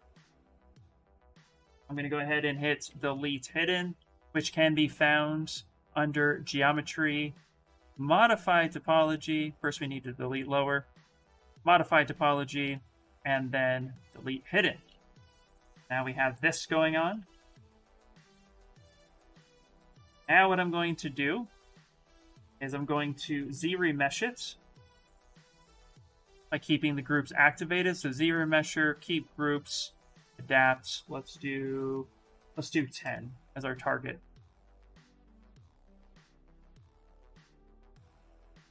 Let's see here.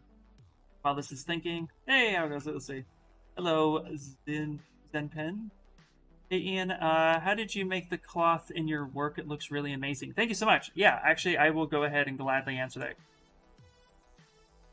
The cloth is actually just a product of dynamics, so let's go over that. That's a great question. So now we'll rename this torn cloth. Torn cloth. And let's go over cloth. So what I did was dynamic subdivision. So let's go ahead and turn everything else on. Now we have this guy right here. We'll fiddle with the actual effect of that cloth in a minute. But let's focus on the cloth. So let's turn everything else off. First thing is that I knew how I wanted the cloth to look. And in my example here, I know that this was cloth that's kind of draped over something. So it gave me an idea of exactly how I had to approach this. So what I did was this cloth is nothing more than planes that I just changed its shape. So what I did was I inserted a plane 3D. I get this guy right here. And what I did was kind of squished it. Then I brought this up at about 90 degrees. Brought it above the object I wanted to interfere with. Then what I did was, it's a little bit of a two-step, because there's a little bit of troubleshooting that tend to happen. But I got my plane 3D. Now, when using dynamics, there's something to remember. The amount of vertices will help you with the amount of wrinkles you get. So you want to work with a reasonable amount of vertices, but you do not want to utilize it on high subdivided models because it will take forever. So what I wanted to do was I just took this plane 3D that I knew was going to be a cloth, and to see what was going on, I turned on double, which can be found under display properties and double. I aligned this so that it's above my model. Then what I did was I came over to dynamics, which is your top menu. I pinned that over here. And then I turned on a few features. Floor collision was turned on. Let me reset this so you can see what it was like. Yep. So when you first get in here... Oh, I think I broke it. There we go. When you first get in here, inflate set to 1, collision volume is on, gravity's turned on, and floor collision's turned on. What you want to do from here is keep floor collision turned on. Gravity is somewhere or usually around 10, so I like to set that at about a 1, just to kind of see how that's going to look. And then what I did was I turned mask on, and I also... Sorry, I did not turn mask on. I turned on self-collision to about 3 or 4, because what I want this cloth to do is interact with itself pretty kindly. Inflate, I toned that down to about a 0.2. And then I hit recalculate. That's going to recalculate the scene to make sure that the viewport shows you, or dynamics sees everything the viewport... Oh my god, let me rephrase that. Everything in the viewport dynamics will see. Sorry, bear with me. I got like 100 thoughts in my head. The trick with dynamics to remember is that it's viewport dependent on your subtools. You need at least a floor to collide with and or 2 subtools in order to work with, especially if you're going to have them interact with each other. But the thing to remember, the most important thing to remember, is that you want the objects to be there in the viewport. And I'll explain that a little bit more in a second. And I'll show you why. So with my rope here and my cloth here, I'm going to go ahead and hit run simulation. Oop, gravity was set wrong. So to set your gravity, let's reset that. Have your object on top the way you want it, and just come up here to set direction. I had accidentally set it this way, so that's why I was falling. So make sure it's up where you want it. Set direction. Run. Whee! Now, notice it's kind of falling through. First off, gravity's too fast. Second off, there's not enough vertices to retain that information. So we had to troubleshoot it a little bit. So we can turn down gravity a bit. Maybe 0.5. Recalculate. And now I'm going to go ahead and run the simulation. Let it take its time. The slower it goes, the better. And if I hit escape, that will stop the simulation. Okay? Or if I just touch the screen, that will stop the simulation. You can always hit rerun, let that form as it falls, and then go ahead and hit escape. Now, I was getting it to where it was falling through a bit more. So what I had to do was I had to mask off a certain section and then re-simulate it. And what you could do with that is I want this bottom part to move. So I'm going to mask it right here, and I'm going to mask this side. I'm going to soften it. And when you come up here to unmasked, what that means is it's going to move whatever's masked. So recalculate, run simulation, and now it's going to go ahead and retain that information. It's going to move that cloth where I need it to. And in a long story short, that resulted in this. Now, what I was talking about with dynamics and the viewport is, well, let's say I don't want this rope anymore, but I do want it to hit the floor. I can't just turn off the rope and hit run simulation.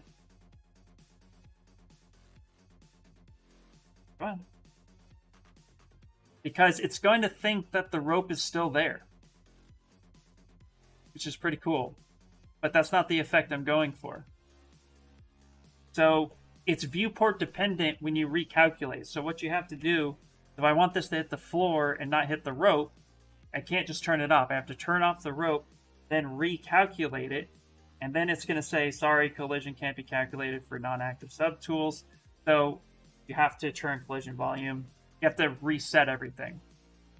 So it's important to remember that when you set it up, you set up your proper tools so that it can recalculate everything, and then you can go ahead and run it, and then you'd have to work off of it that way. Now, to go further, to make it look like the fabric, this is just a higher subdivision. Once I got it to where I liked it, I then manipulated the geometry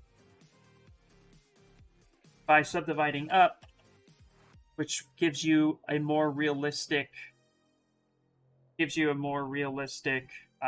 effect. Oops. And you can do that by adding, you can subdivide it up a little bit. So I can hit subdivide and then delete lower. Now I'm at 4,000, recalculate. And the more polys, the more vertices that are there, the more it's going to give you realistic cloth. This was introduced to ZBrush back in 2020, I believe. And when you let something kind of drape over, it will give you that cloth effect.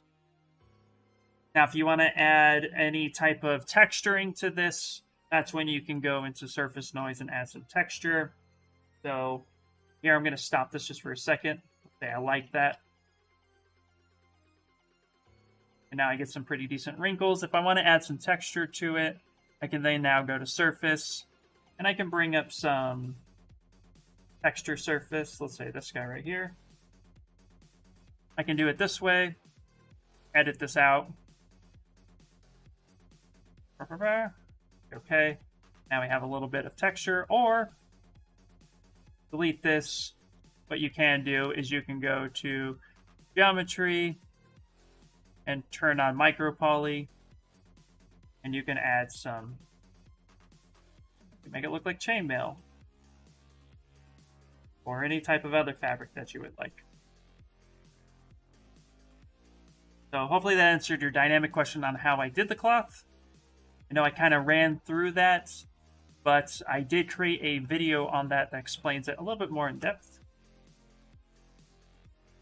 So if you would like, jump over there on my YouTube. There's a few things in there as well. Ooh, it's a ghost, yeah. Thought it was autosave, but it didn't do it when it autosaves. Yeah, it's not autosave. How did you get the Vegeta as your guide over there? So cool. Thanks, Shellfish. This is just a cam view. So what you can do with the cam view, in fact, I have a great video on that, but you can also download that. If you take that link I just sent It'll take you to my YouTube, but also take you to my Discord at the bottom, and I actually released the cam view for there. But if you wanted to, like, let's say make this cloth my Vegeta head, you just kind of frame this where you want it to, send it home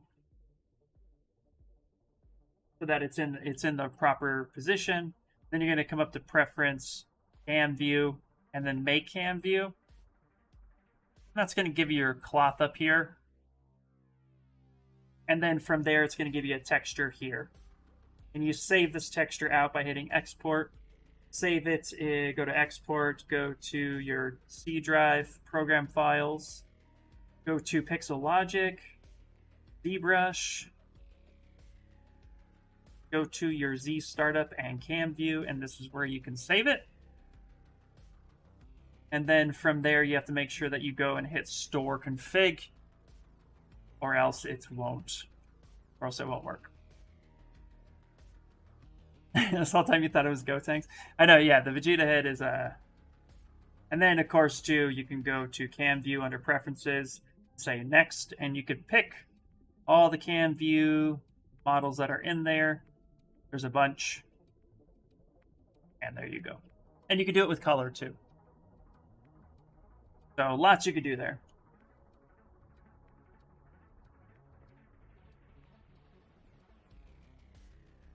Take this cloth. Now we have this cloth here. Color real quick. Turn this, and let's go ahead and we're going to elaborate on the dynamics here in a second. Because with this right here, what I want to do is actually get some of this cloth to fold a little bit more. So I'm going to go ahead and fill this color. Now what I want to do is actually kind of mask this area off. Here, I want this to flow a little bit more. So with this, I'm going to go back to dynamics. And I'm going to turn mask on, floor collision, fine set collision, gravity. Yeah, let's keep.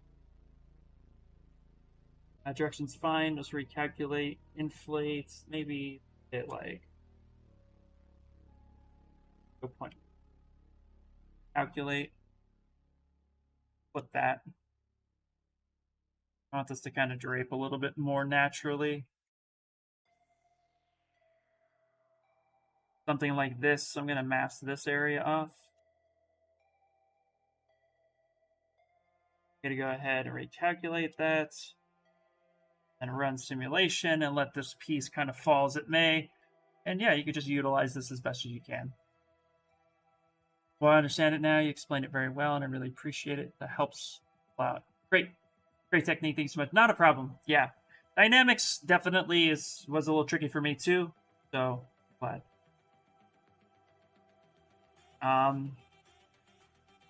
Just say, hold on. With the live from you, we learned... Just from the live with you, we learned a great part of ZBrush. Yay, I'm glad. That's so helpful. You can add a noise filter, or you can use an alpha combo with your brush choice. Absolutely. Yep.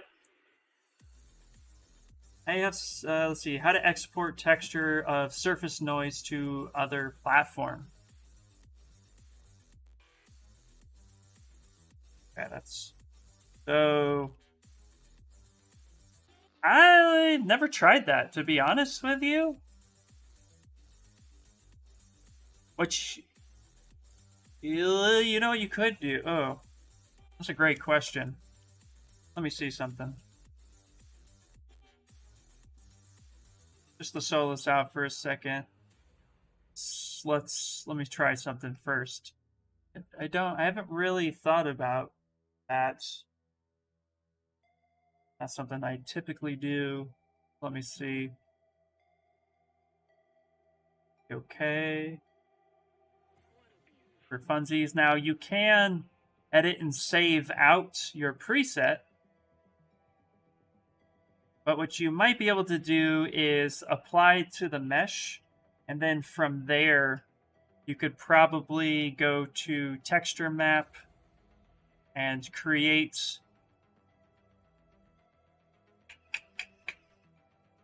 no, I'm not sure. That's just color at that point.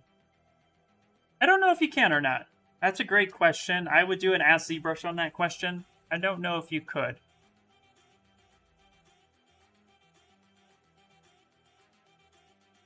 Yeah, let's see here. I have so much trouble making ears. Can you help me with that?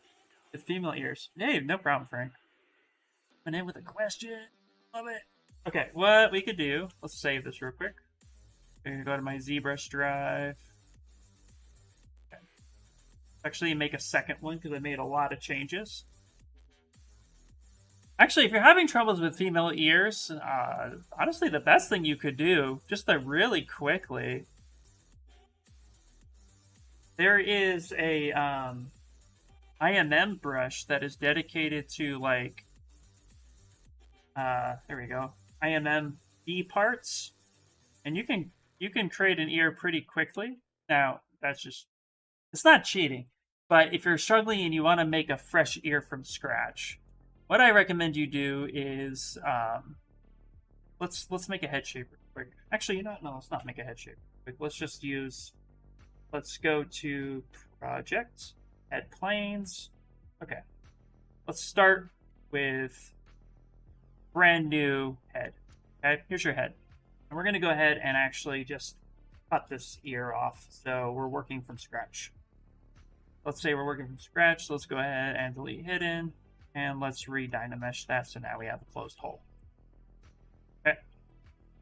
You want to make an ear from scratch, and you don't want to use the IMM parts, which is totally fine. Because I get it, I make them from scratch all the time too. The thing to remember is placement, okay? Placement with the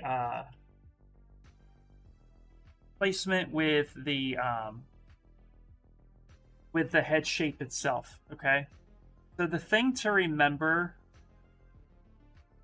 is take a look at the way your head is shaped, okay? At the end of the day, your head is broken down into a sphere and kind of an elongation attachment off of that, right? And right in the middle of that sphere, right here, where the X meet, you have the halfway point of your head. Then from there, you follow your eyes. That's the top of your ear. And typically between the bottom part of your nose to the start of your mouth will be where the lower part of the ear is. And all an ear shape is a C or a D, depending on how you want to figure that. So if we were to go ahead and turn that off for a second, what I like to do is I like to grab an IMM brush. It's the basic primitives of BIT. And then I either grab a cylinder or I grab a sphere. Cylinders work really, really well. So I will grab a cylinder. I'll actually draw this out like such. And I'll squeeze that in. Let's turn on local. Squeeze that in. And what I do is I just kind of look at the side. I kind of just put it right in the middle where I think it should go.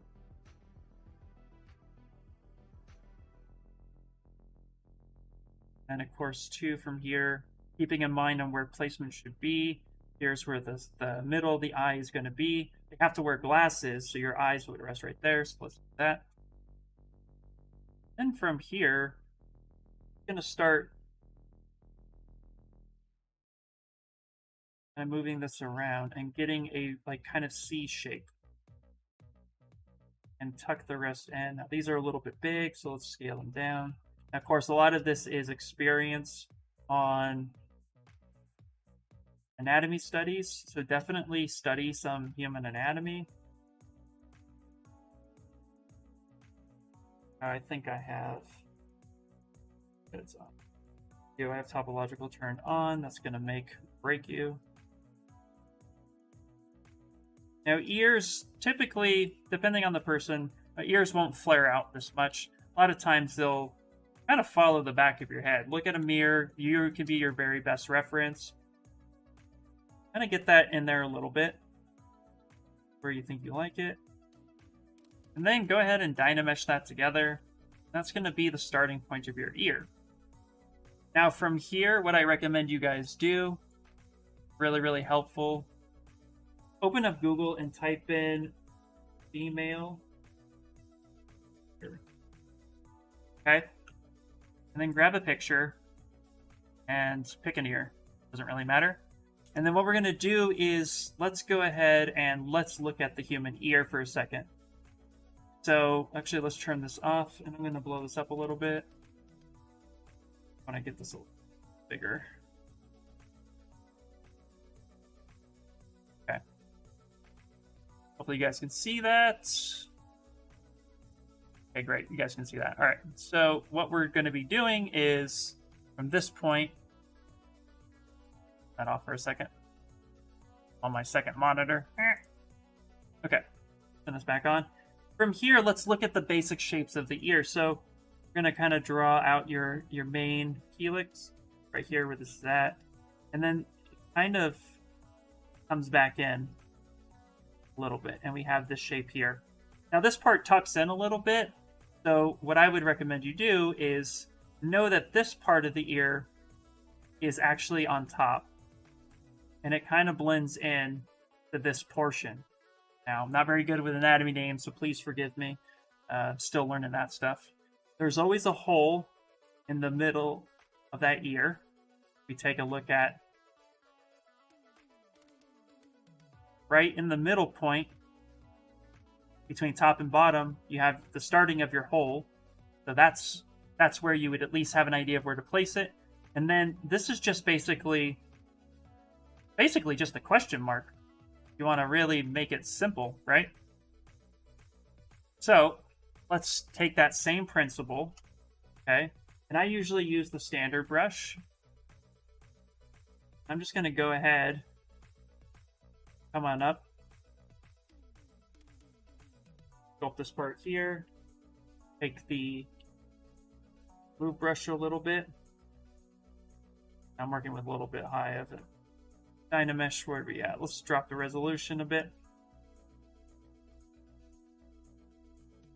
Put that down a little bit. Go. Take the clay brush even. Whichever brush works. This part right here comes up. Right, there we go. And then, like I said, right in the middle, that's where the starting part of that hole is going to be. So we're going to go ahead and kind of cut that hole in. And we can actually just kind of carve this section out ever so lightly. It doesn't have to be too insane. Dynamesh when you need to, of course. Smooth what you need to. Know that this part, again, is the top side. Carve that part out. We already have the starting of a simple ear. Now, of course, it depends on refinement, of course. I'm going to go ahead. And again, that question mark shape. What we're looking for is, have this part right here. Comes in. Have this part right here that comes around and reattaches itself. Hey, good night in Brazil. And then again, we have the starting point of that hole, which again is maybe not accurately, but pretty close to the middle of where we want it to be. Now from here, we can just go ahead and look at our reference, grab our clay buildup, kind of start building this part up a little bit more. Something like that. Now, depending on the ear reference you're pulling from, this is what we got. Now we can take the damn standard and start refining. So we can come in here, have this part here. Depending on the ear, of course, we're going to have a little bit of a line that comes in like that. Go ahead and start. Of course, this is pretty low topology, so let's clean it up a little bit.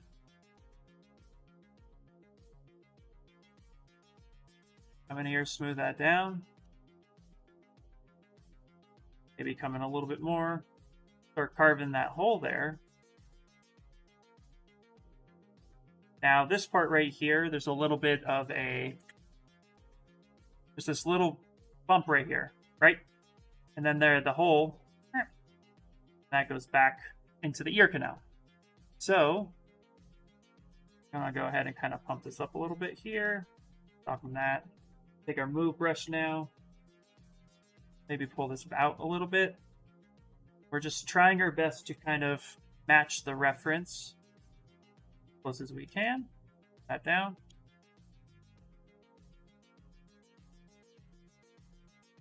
Take our damn standard. Maybe cut that down just a little bit right there.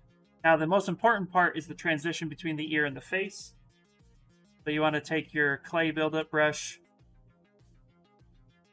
understand the human anatomy, know that the temple right here kind of sinks in a little bit because, again, you'll have your jaw that comes here, and the jawbone moves forward. So when you open your mouth, your jaw is going to move forward. It's not moving back necessarily. It's actually rocking forward. Your bone is here, and it's going to rock forward. When it rocks forward, you get a little bit of a divot that impresses even more at the base of this ear. You feel and open. So you just kind of keep that little fatty tissue in mind. Kind of blend that in a little bit. Kind of mesh it. And then, of course, you're going to want to smooth that out. Notice I'm fighting the topology a little bit. Because, again, we're working with Dynamesh.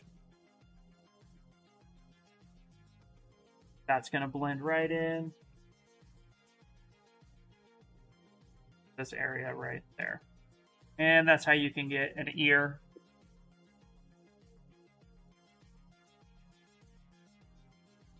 Right there. So here's our ear.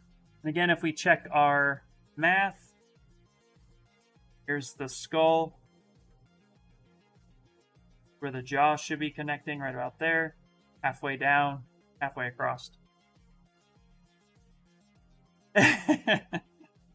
Gamer for the thumbnail. Nice. Yeah, not a problem. There we go. So reference is your best friend, guys. All right, now we can go ahead and let's go back to our guy.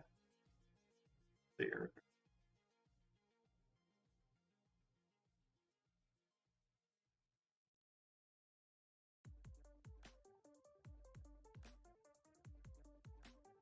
Oh no, can't. Sorry, all I want to do is just go new document size. Yeah, that's fine. Okay. Go. Now let's load our statue back.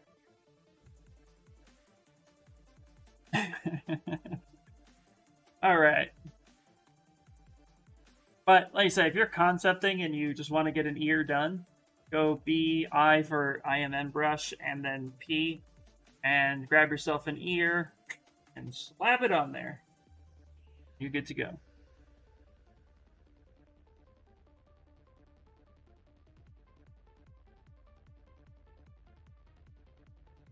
Which, not even gonna lie, I've done that a lot. There's so many times I'm like, I don't want to sculpt an ear, so just throw an ear on there. But understanding the anatomy is super important. So don't be afraid to utilize your anatomy references as much as possible. The more you do it, the easier it will be, trust me. You're welcome. There we go.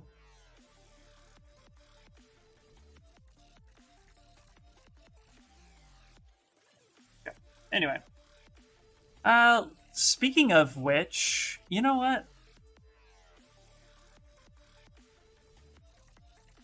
Okay, let's block out our Bokoblin. We're gonna block out a character in 30 minutes. It's not gonna be pretty, but it's gonna be the start because I want to get that blocked out. So let's go ahead and actually close this down. Here we go, some speed sculpting for you guys. I'm gonna insert a sphere, and I'm gonna go ahead and leave this the way it is. And let's get this character kind of blocked out a bit. So I'm going to go ahead and start with a rib cage. So let's turn on here, and let's go ahead and turn on Dynamesh. And let's use our move brush, and we're going to start getting the rib cage of the character built. We're going to do a Bokoblin.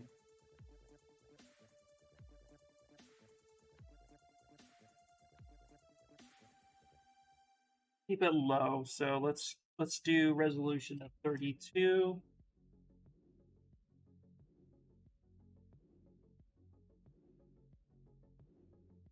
So, and that the character is going to be kind of. What I do is actually kind of. We'll do the mask 10. Get the neck going. Let's bring this up. Rotate him forward a little bit. Mesh that. A very large neck. We don't need to have it that big.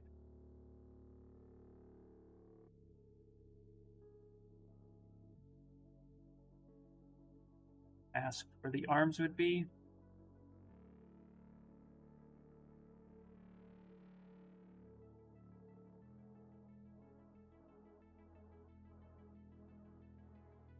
Actually applies that.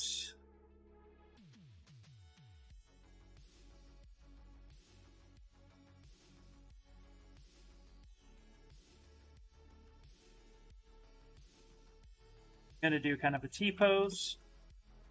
There we go. Pass that guy off as well. Get the arms blocked out. Inflate this a little bit. Really low topology already for what we're doing, so we'll increase it a bit. Go.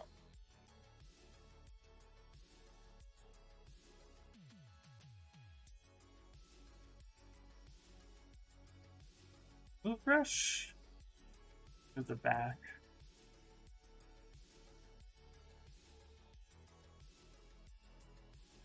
Luckily, these are kind of short, stumpy characters. Cool.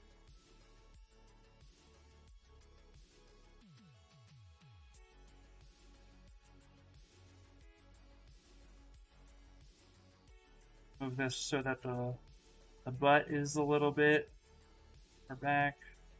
Get him a little bit of a frumpy gut. Bokoblins are well fed. Get the pectoral muscle in there. Get a kind of more center line there. Go. Bring in the clavicle. Grab the straps. Go, something like that. Go ahead and just kind of bloom this up a bit.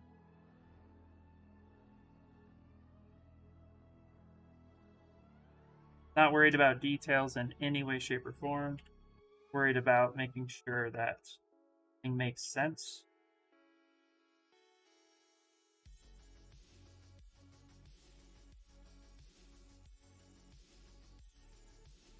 Across here.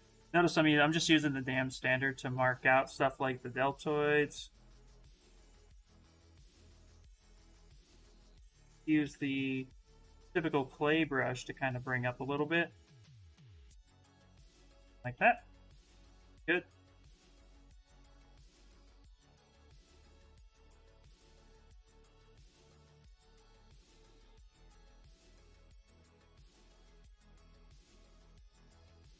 Rock this guy forward a bit.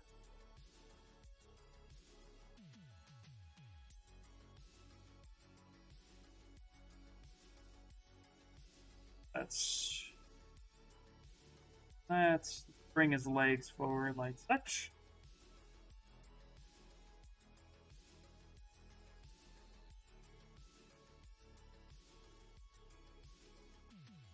Yeah, let's mask that off. Bring this down. There we go.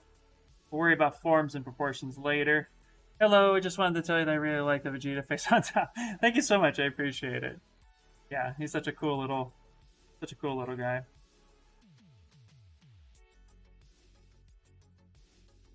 If you guys join my Discord, which you don't have to, it's just a small little art community. But if you guys decide to join the Discord, it's just a fun place where people can come. Artists can come hang out with other artists. You can essentially just kind of like hang out. That's really what it's there for. Hit me up for questions if you have any. But I put the ended up actually putting the Vegeta and my UI in that area. So if that's something you guys are interested in, feel free to go into my Discord and hang out. And you can also pop in and say hi. Where did I put it? Here's all the ears. Delete that for a second. So all the way down at the bottom is my Discord link. And there's some great people in there that can definitely help you out. Yeah, you're an amazing artist, my friend. Very proud of you. Thank you so much, Frank. I really appreciate the kind words.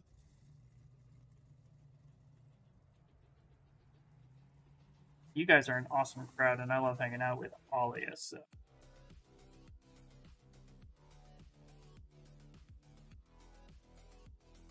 All right, here's what we're going to do. So that IMM trick I was telling you about that I use on a regular basis, I'm going to take a sphere, going to grab that out, going to squish it, going to get that ear in there. We got a basic head shape. Turn on local sim. I believe truly 100% that you're not going to get a really good head shape until you have certain elements in there. And one of them personally is an ear. Just one of those things that makes the most sense. Go. Kind of get that dynameshed in there. That clay build up. Build that section up right there a little bit. Loop that in. Okay, now we need a place for his eyes. So we're going to get where those eyes should be.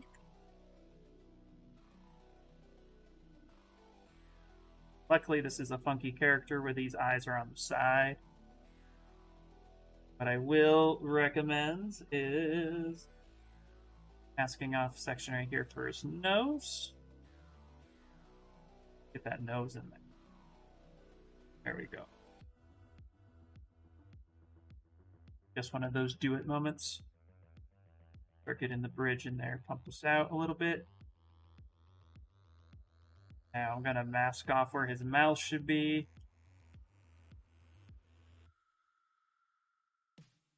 Get a sort of round jaw going here.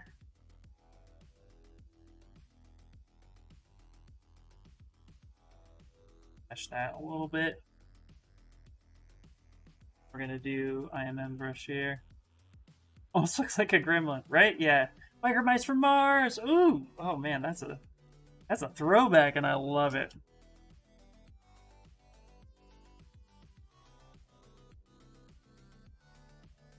Man. That took me back. Go ahead and pivot his hands down a little bit. Gonna make that there. Again, all of this, I'm just trying to get like a character out, right? Good way to practice concepting. He only has 3 fingers. Oop. I'm gonna draw this here. And then let's do this one.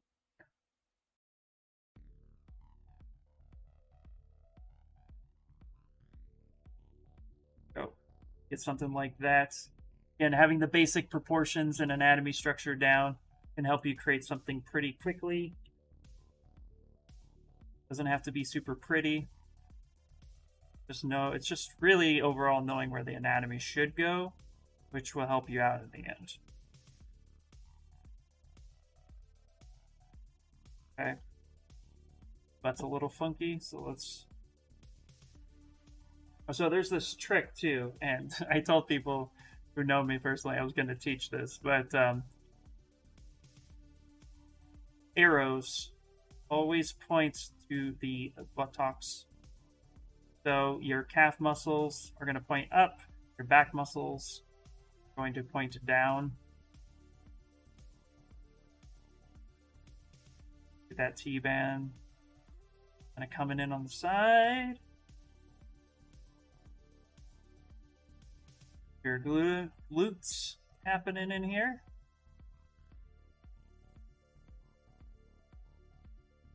Go ahead and get a little more of a belly happening.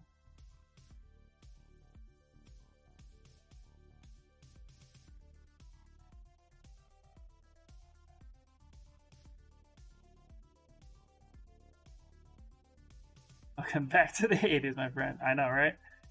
And how would you recommend making lips, female lips, so they don't look like they're puckering? Ooh, that's a tough one. Besides reference and all the other stuff, a lot of it, get your teeth in there as best you can, as fast as you can. Teeth make the jaws and stuff a little bit more obvious. It really just kind of helps you showcase the head shape. But the other thing to remember when you're dealing with lips is you want to have a stair-step effect. So what do I mean by that?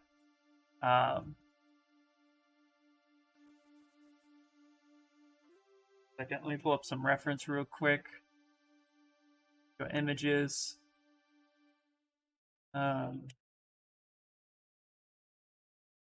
Okay, what do I mean by that? So if we take a look at female lips, the lips are complicated on their own, but if we take a look at, like, let's say these female lips here, there's a bit of a stair step that occurs. So your lips come out, then they kind of come back in, and depending on the person, they come out a little bit and then come back in, then your chin starts around. Everything is at an angle coming down. I would say between 5 to 10 degrees. But the lips themselves are based around how the muscles interact on the face. So if you were to take a look at like a basic head shape, take our character here, not female per se, but like heads, people perceive heads to be, when you look at a head straight on, you're kind of trying to see the 2D effect of a head. And then when you look at it from a side, right, have jaw should be so, but what we really have to do is kind of look at the character in a 3/4. And what that's going to help us do is get the depth of the face. Now, eyes in general, there are certain rules you need to follow with where the placement is, and ideally, for most characters, wherever the eyes are, the lips go about halfway. Depends on the style, of course. But then they also wrap backwards. So in order to get really good female reference lips, besides looking at just lips, look at the female skull. Because a female skull is much different than a male skull. And you want to study how the head and all of that wraps around and how the lips wrap around. A good rule of thumb is your mouth is going to be half the shape of your head. So if we go just insert, we had a sphere right here, and you were to make a jaw really quick, but your forehead, use this for example, your forehead, let's say, makes a U shape, right? So the mouth makes a smaller version of that, usually half of that. So kind of start with there, kind of work on getting the planes and the skull shape, know where the cheekbones are, where the eye sockets are. That's going to help put the lips on. And then from there, the last thing to remember with lips in general is that the muscles, lips muscle,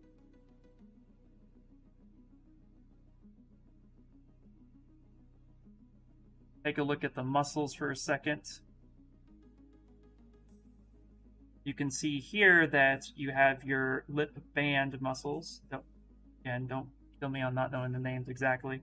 But your main muscle is very circular. It goes around the lips. Stretch around, such. Then you have these muscles down here that help open the mouth. And these help pull the lips back this direction. So there's a lot going on. So to make them not look like they're puckering like this in particular, you've got to think about how the muscles are. The lips will pucker because these muscles will be pushing into, this area right here. Oops. Wrong thing. This area right here, this is being pulled inward. So you want the muscles to be more relaxed and calm down. So really study how the muscles are relaxed versus in motion. And kind of soften that area out. Here's a really good example, actually, exact same page, where you see your Cupid's bow and how the lips, they're not on a single plane, they're scooping back. Your lips are going back slightly into the corner of your mouth. That's being pulled backwards. It's not straight across. I know when we look at lips straight on, we think, oh, just draw a straight line. If you're a 2D artist, that you can get away with. But because we're doing things in 3D, you actually got to think of this going back, that line's actually moving with the plane, not on its own surface. Does that make sense? That was kind of like, it's another tangent by Ian. Another tangent by me. Yep.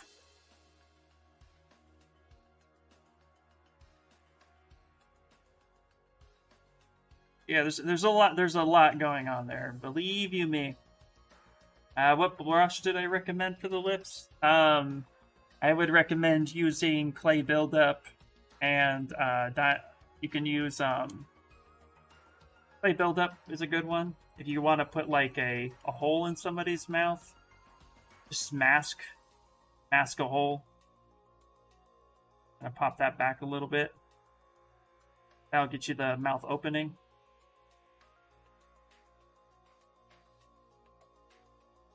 Something like that. Then you can come in with clay buildup and get that brought in there. I know this is a creature mouth we're working on, but yeah.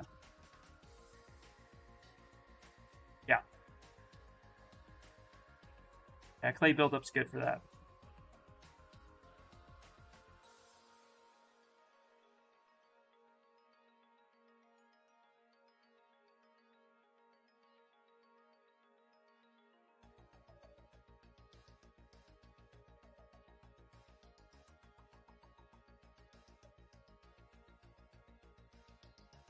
It's a little small.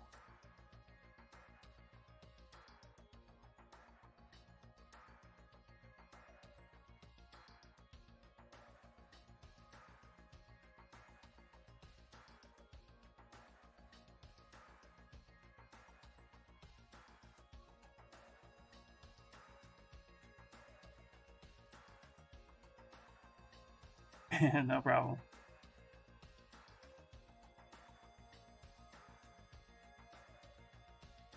Okay, let's try to get this finished the rest of the way.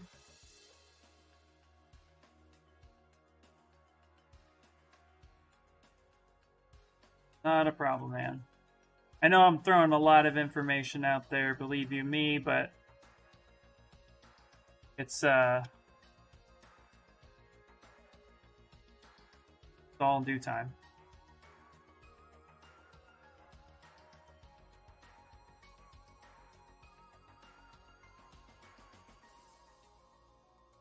Again, a lot of this stuff is going to be all about practice and anatomy.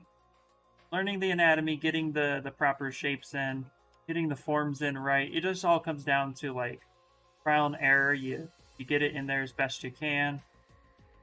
Know when you're fighting your topology a little bit so you can get things cleaned up a bit.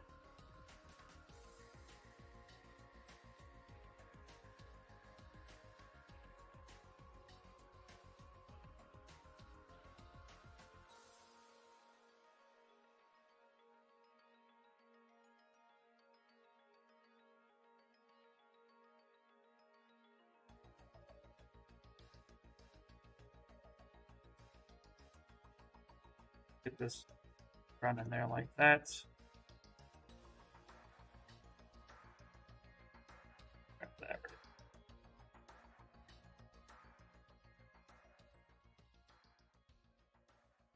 Probably the fastest I've ever thrown a character together. That's alright. Good.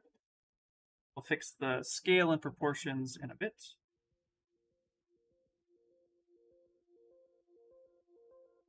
So I used to use clay buildup. I'm finding that I'm really liking standard clay brush, not clay buildup so much. Standard clay brush really does just help kind of throw forms on there pretty quickly.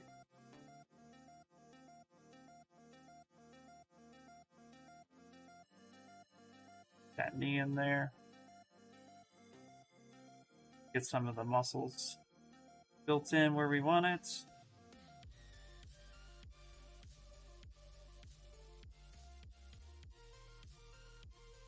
That.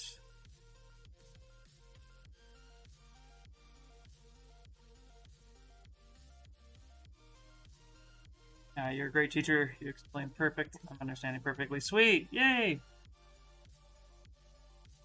I'm glad. I'm glad I can help, man. I love it.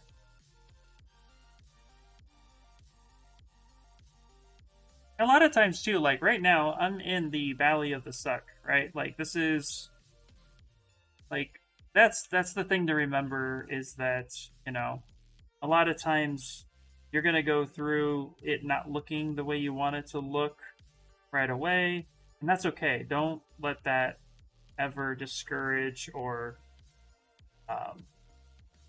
don't let that become an issue. Work through that part.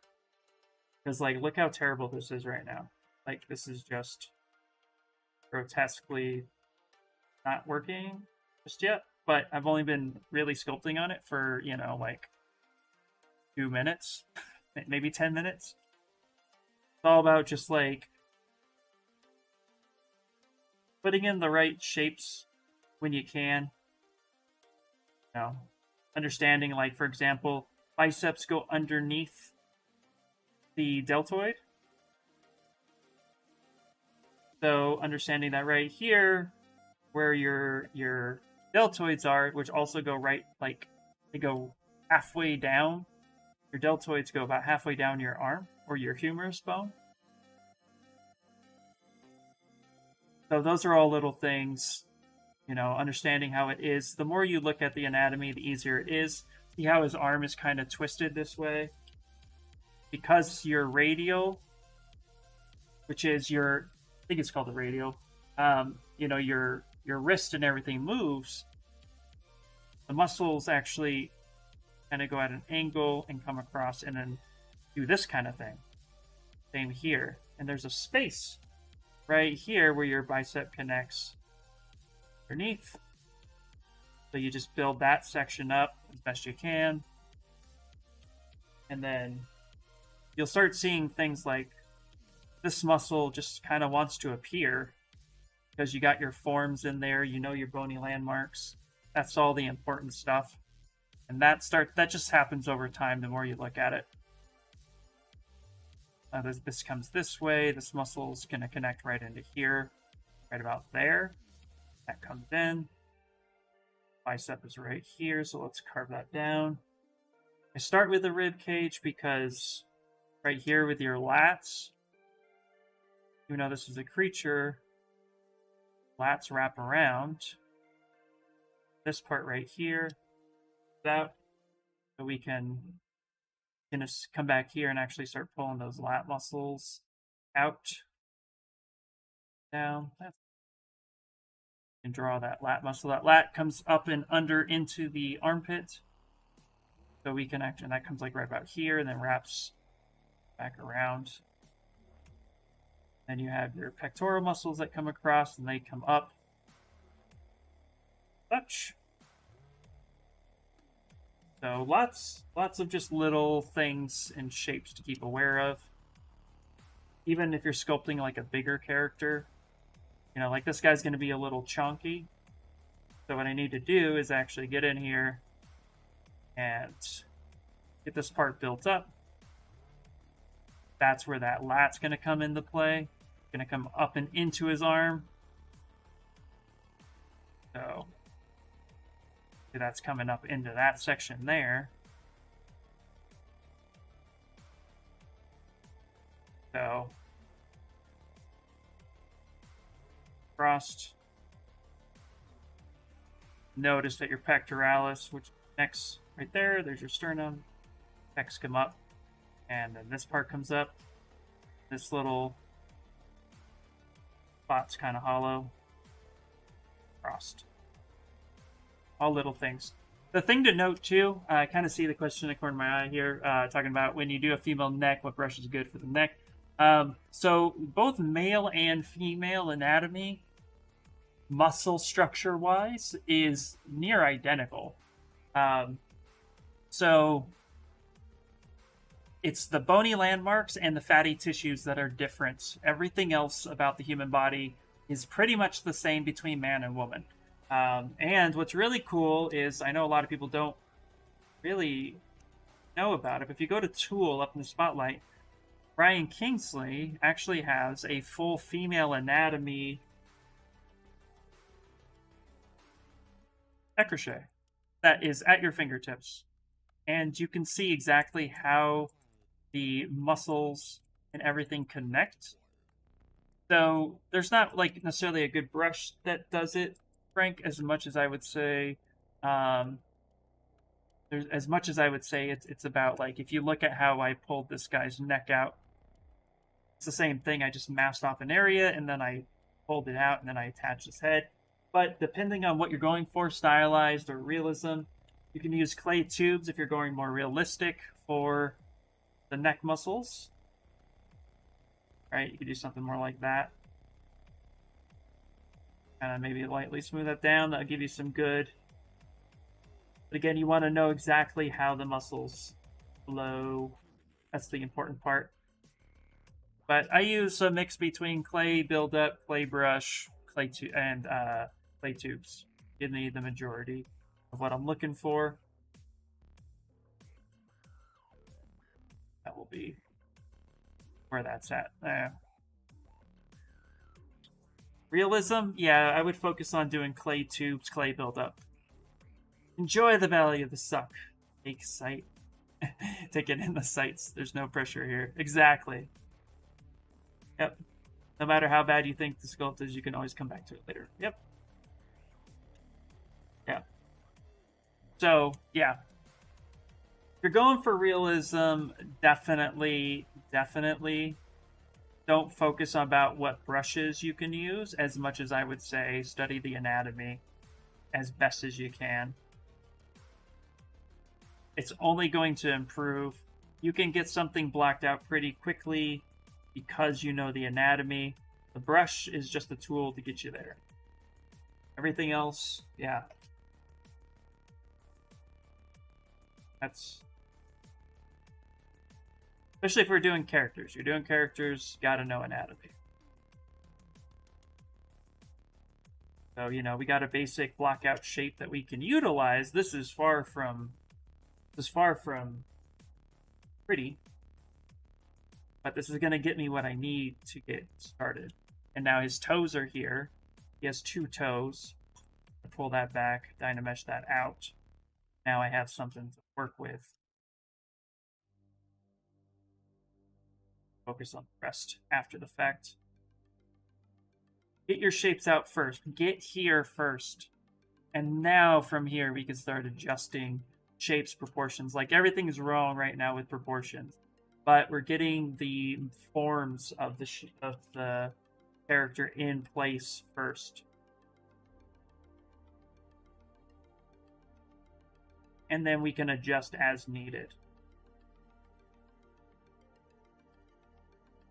Because a lot of times, my biggest tip, guys, is if you stress too much about how do I do a hand perfectly every time, then it's going to be really hard for you to get to the end result.